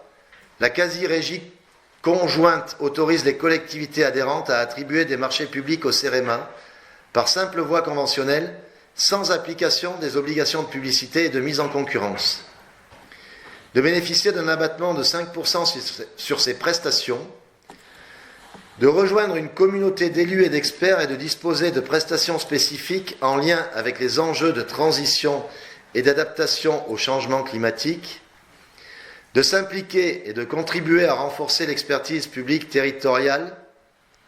En adhérant, la commune de Tullin participe directement ou indirectement à la gouvernance de l'établissement par le biais de ses représentants au conseil d'administration, au conseil stratégique, aux comités d'orientation régionaux et aux conférences techniques territoriales. La période initiale d'adhésion court jusqu'au 31 décembre de la 4e année pleine, soit le 31 décembre 2030. Le montant annuel de la cotisation est de 500 €. Il est demandé au conseil municipal d'approuver l'adhésion de la commune auprès du CEREMA pour une période initiale courant jusqu'au 31 décembre de la 4e année pleine d'adhésion, puis renouvelable annuellement par tacite reconduction, de régler chaque année la contribution annuelle due. Les dépenses correspondantes au règlement de la cotisation annuelle sera prélevée sur les crédits inscrits au budget de l'année concernée, sur le compte 6281 cotisation. de désigner M. Benoît Lalire, conseiller municipal délégué, pour représenter en tant que titulaire la commune de Tullin au titre de cette adhésion, et M. Mathias Lavolée, premier adjoint, en qualité de suppléant. D'autoriser le maire à signer tout document nécessaire à la mise en œuvre de cette délibération. Est-ce que vous avez des questions sur le CEREMA ou sur cette adhésion? Nous allons donc procéder au vote. Est-ce que quelqu'un est contre? Est-ce que quelqu'un s'abstient? Je vous remercie. Personnel communal. Modification du tableau des effectifs, Direction générale des services. Compte tenu des besoins, il convient de créer un poste d'assistant administratif dans les grades suivants. Pour un poste à temps complet à compter du 14 avril 2026, soit au grade d'adjoint administratif territorial, soit au grade d'adjoint administratif territorial principal de deuxième classe, soit au grade d'adjoint administratif territorial principal de première classe, soit au grade de rédacteur territorial, soit au grade de rédacteur territorial principal de deuxième classe, soit au grade de rédacteur territorial principal de première classe. Vu le Code général des collectivités territoriales, vu le Code général de la fonction publique, il est demandé au Conseil municipal d'adopter la création des emplois détaillés ci-dessus, de dire que les crédits correspondants sont inscrits au budget et d'autoriser Monsieur le maire à effectuer toutes les démarches nécessaires à l'application de cette délibération. Observation? Peut-être une petite explication? En fait, vous avez dans le tableau les 6 postes à temps complet pour un recrutement qui ne porte que sur un poste, mais c'est un formalisme de présentation qui s'impose comme ça. Je sais que ce n'est pas très compréhensible, c'est pour ça que je me permets ce petit aparté. Je vous propose de procéder au vote. Est-ce que quelqu'un vote contre? Est-ce que quelqu'un s'abstient? Je vous remercie. Modification du tableau des effectifs au service de la vie scolaire. Dans le cadre des opérations de recrutement pour le remplacement d'un agent de restauration scolaire prochainement admis à la retraite, ne connaissant pas le profil du candidat retenu, il convient d'ouvrir le poste sur plusieurs grades du cadre d'emploi des adjoints techniques. Les besoins ayant été réétudiés, le poste est créé à une quotité supérieure à celle de l'agent remplacé, poste initial à 23h27. C'est donc une création sur un poste à temps complet avec une date d'effet au 14 avril 2026 qui porte sur les grades d'adjoint technique territorial, d'adjoint technique territorial principal de deuxième classe ou d'adjoint technique territorial de première classe. Compte tenu des besoins, il convient de créer un poste d'ATSEM, assistance territoriale. Merci, monsieur l'adjoint aux affaires scolaires, qui sera affecté à l'école maternelle du groupe scolaire de Fur comme suit. Un poste à temps complet avec prise d'effet à compter du 14 avril 2026, avec soit un grade d'ATSEM principal de deuxième classe, soit un grade d'ATSEM principal de première classe. Il est donc demandé au Conseil municipal d'adopter la création des emplois détaillés ci-dessus, de dire que les crédits correspondants sont inscrits au budget et d'autoriser Monsieur le maire à effectuer toutes les démarches nécessaires à l'application de cette délibération. Des remarques ou des objections sur ces deux créations d'emplois? Je vous propose de procéder au vote. Qui vote contre? Qui s'abstient? Je vous remercie. Délibération numéro 20, modification du tableau des effectifs, centre technique municipal. Dans le cadre des opérations de recrutement pour le remplacement d'un agent des espaces verts prochainement admis à la retraite, ne connaissant pas le profil du candidat retenu, il convient d'ouvrir le poste à plusieurs grades du cadre d'emploi des adjoints techniques comme suit. Un poste à temps complet, avec une date d'effet au 1er septembre de l'année 2026, sur les grades d'adjoint technique territorial ou d'adjoint technique territorial principal de deuxième classe. Vu le Code général des collectivités territoriales, vu le Code général de la fonction publique, il est donc demandé au Conseil municipal d'adopter la création de l'emploi détaillé ci-dessus, de dire que les crédits correspondants sont inscrits au budget et d'autoriser Monsieur le maire à effectuer toutes les démarches nécessaires à l'application de cette délibération. Questions ou observations? Nous procédons au vote. Qui est contre? Qui s'abstient? Je vous remercie. Délibération 21, recrutement d'un agent en accroissement temporaire d'activité, centre technique municipal. Suite au départ par voie de mutation d'un agent des espaces verts et lagueurs, le recrutement pour le remplacer reste à ce jour infructueux. Il convient, afin de ne pas fragiliser le service en cette période de forte activité, de créer un poste en accroissement temporaire d'activité pour les missions d'agent des espaces verts, sans la spécialité d'élagage. Je rappelle à l'Assemblée que le contrat initial d'accroissement temporaire d'activité, ainsi que son renouvellement éventuel, est limité à 12 mois sur la période de 18 mois consécutifs. L'agent recruté sera nommé au premier échelon du grade d'adjoint technique territorial, avec un indice brut 367, indice majoré 366.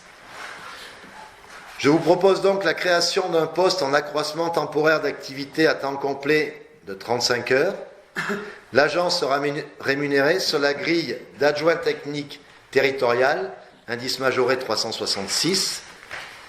Vu le Code général des collectivités territoriales, vu le Code général de la fonction publique, je demande donc au Conseil municipal d'approuver la création du poste d'adjoint technique territorial en accroissement temporaire d'activité tel que présenté ci-dessus, de dire que les crédits nécessaires à la rémunération et aux charges sociales sont inscrits au budget, et d'autoriser Monsieur le maire à effectuer toutes les démarches nécessaires à l'application de cette délibération. Y a-t-il des questions ou des observations sur cette délibération? Je vous propose de passer au vote. Qui vote contre? Qui s'abstient? Je vous remercie. Délibération 22, inscrite dans le cadre des pouvoirs de police du maire, qui propose l'instauration d'une amende administrative dans le cadre de la lutte contre les dépôts sauvages. Il est régulièrement constaté par la police municipale sur le territoire communal des dépôts sauvages d'ordures ou de déchets de toute nature, abandonnés sur le domaine public ou dans des espaces privés visibles depuis la voie publique.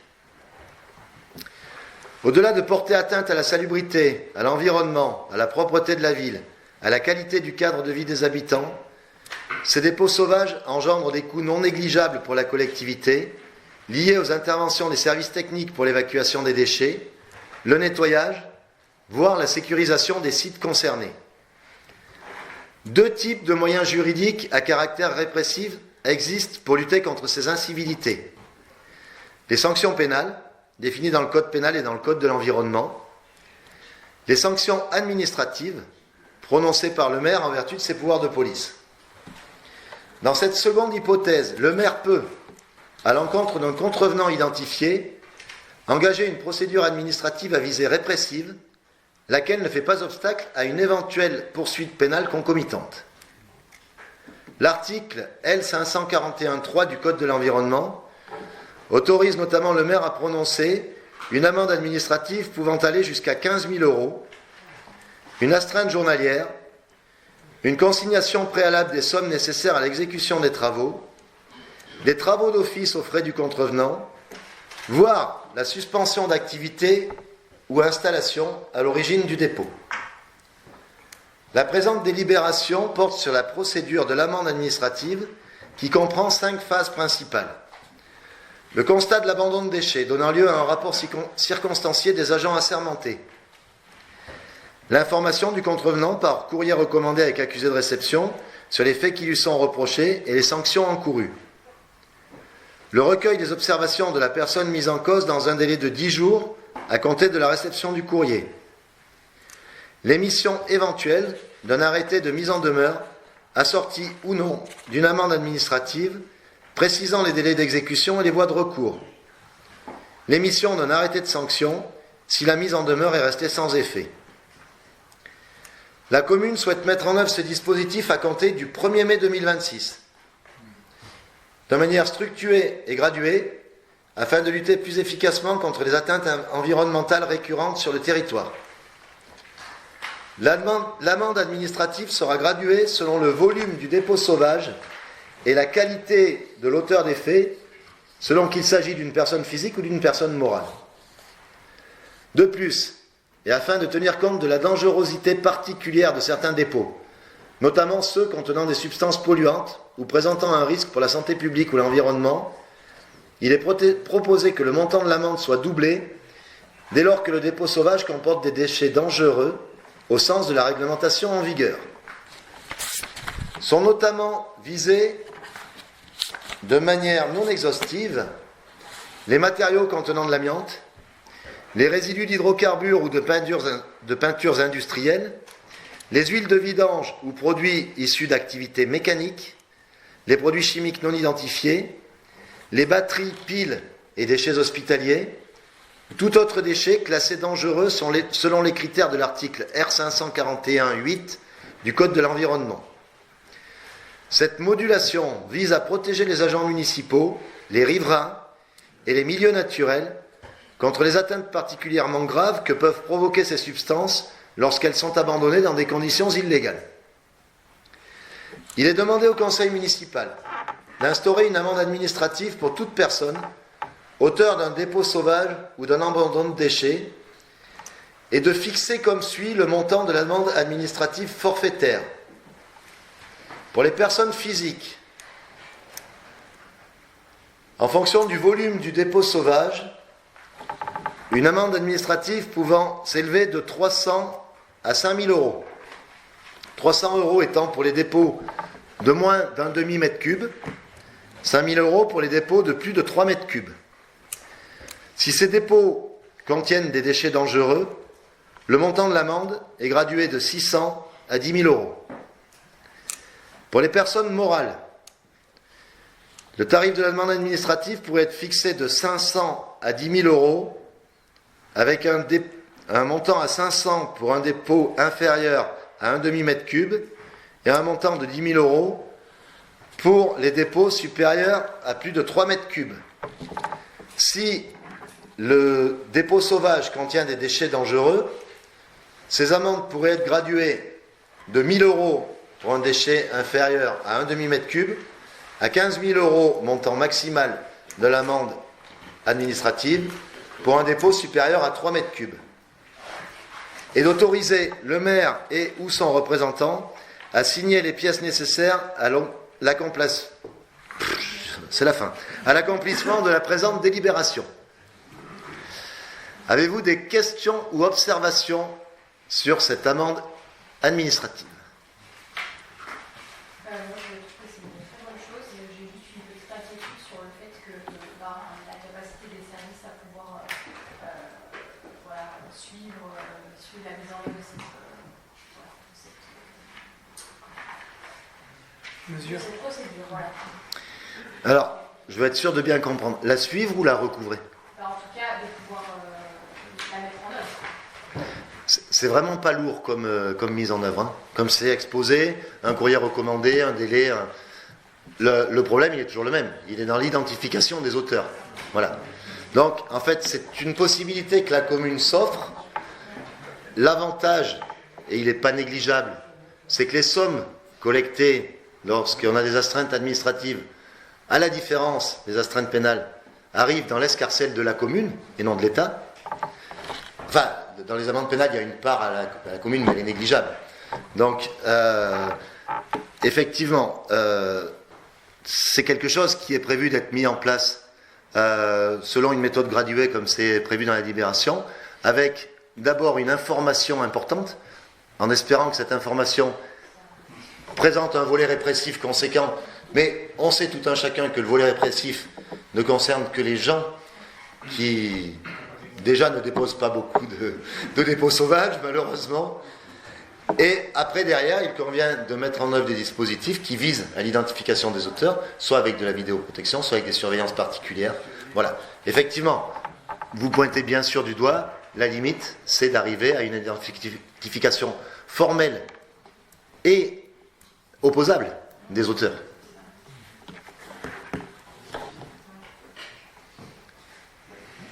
D'autres observations, suggestions, réactions? Je vous propose donc de passer au vote. Est-ce que quelqu'un vote contre? Est-ce que quelqu'un s'abstient? Je vous remercie. Et c'est avec un certain plaisir que je vais passer la parole à monsieur l'adjoint en charge des travaux, Mathias Lavolée. Merci. On est donc sur les deux dernières délibérations pour la journée. Donc la première des délibérations concerne les travaux sur le réseau d'éclairage public avec la tranche 3 sur l'année 2026. Donc c'est en lien avec le TE38, le territoire énergie. Donc je ne vais pas vous lire l'ensemble de la délibération. Donc globalement, on est sur des travaux qui concernent l'avenue de Saint-Quentin, donc la route départementale 45 et la contre-allée de la zone d'activité du Peuras. L'avenue du Vercors, donc la route départementale 1092 depuis la place Jean Jaurès jusqu'à la sortie d'agglomération. Et enfin la route de Renage, donc la RD 45 depuis le Square Guély jusqu'à la sortie d'agglomération. Donc si vous voulez consulter, j'ai imprimé quelques petits docs. Vous avez le tracé sur les documents.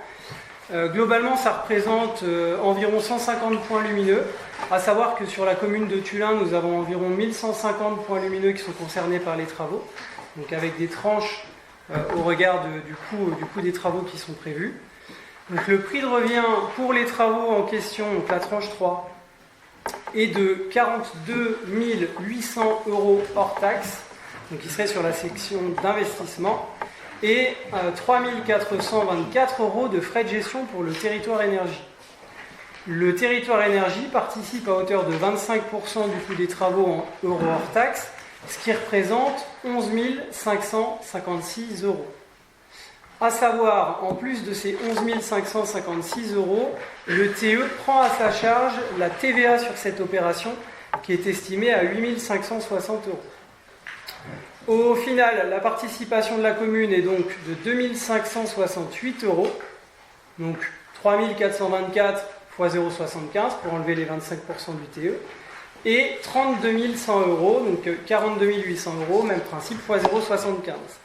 Donc il vous est proposé, pour la délibération, donc de prendre acte du projet de travaux, donc avec le plan que vous avez eu et qui était annexé au conseil municipal, et du plan de financement, à savoir donc, le prix de revient 42 800, la participation du TE à 11 556, et au final pour la commune, donc le fait d'approuver les frais de gestion du TE d'un montant de 2 568 € et d'approuver le montant de la contribution de la commune aux investissements pour un montant prévisionnel de 32 100 €.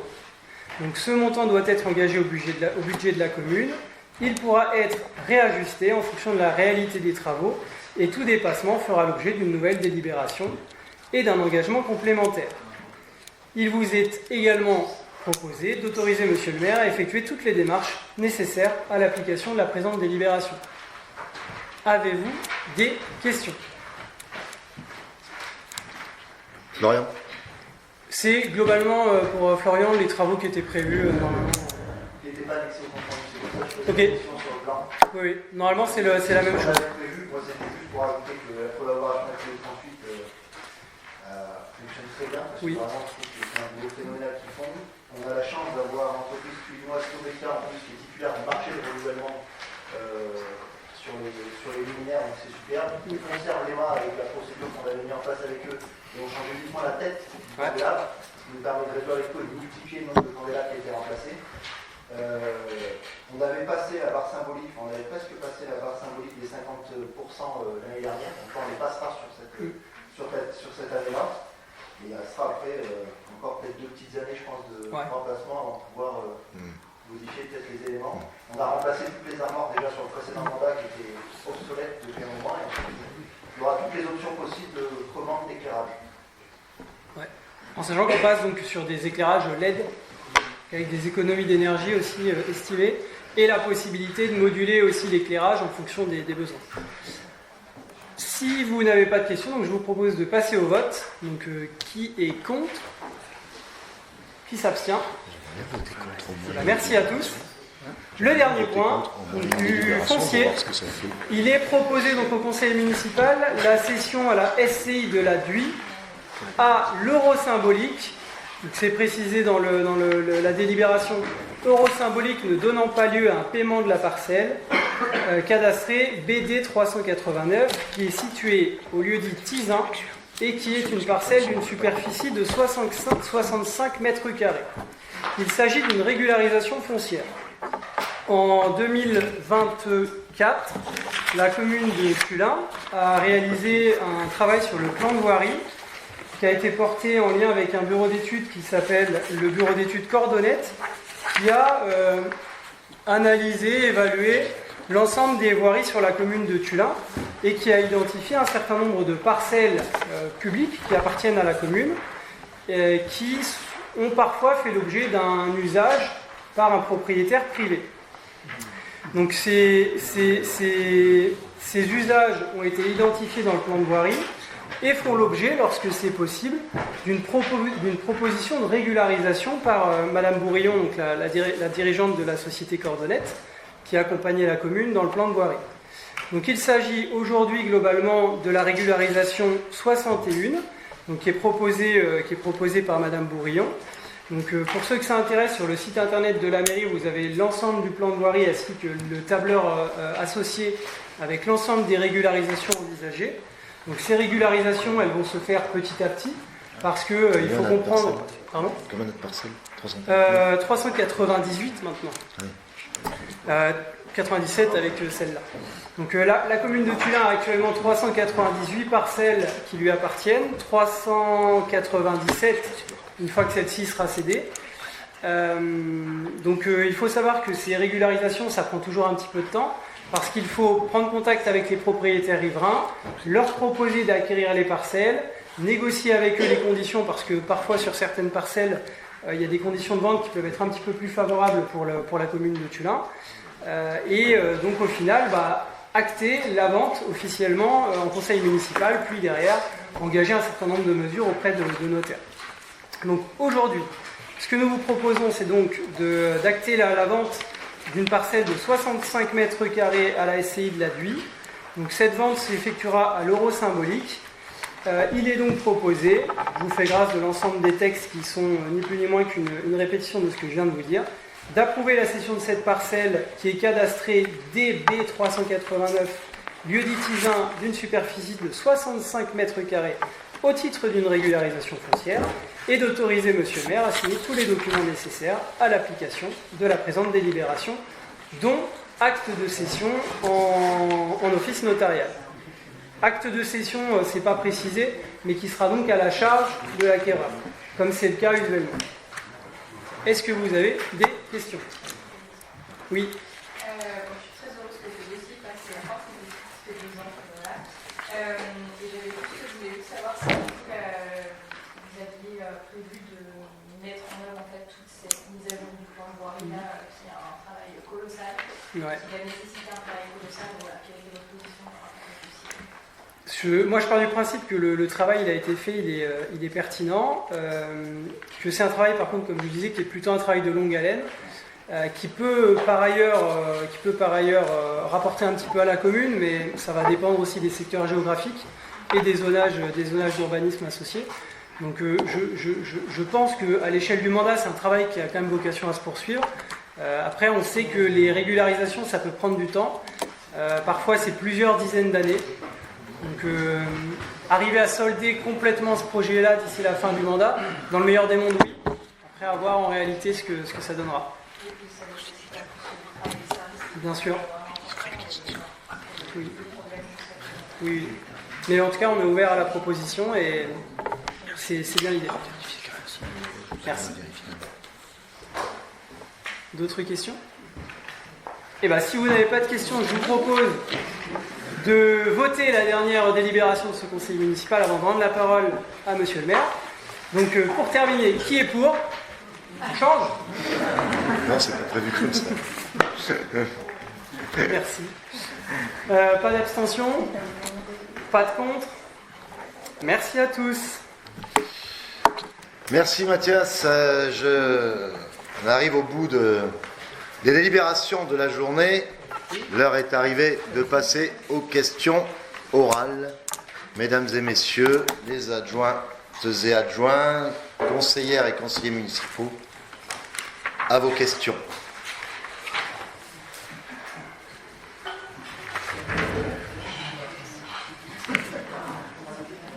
Pas de questions ?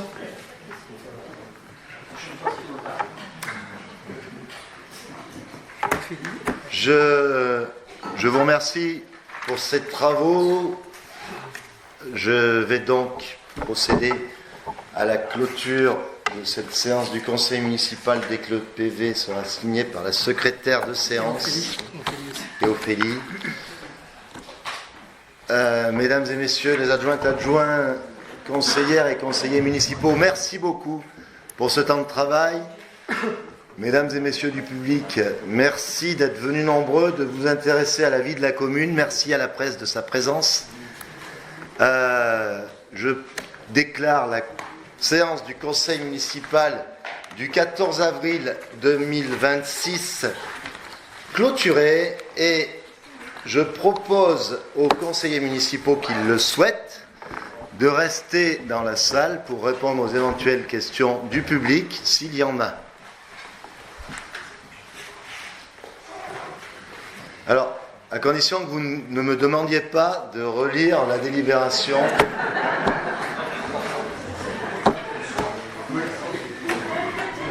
Eh bien, si tout a été aussi clair ou si on vous a vraiment saoulé, je vous remercie. Je vous souhaite une très bonne soirée. À bientôt.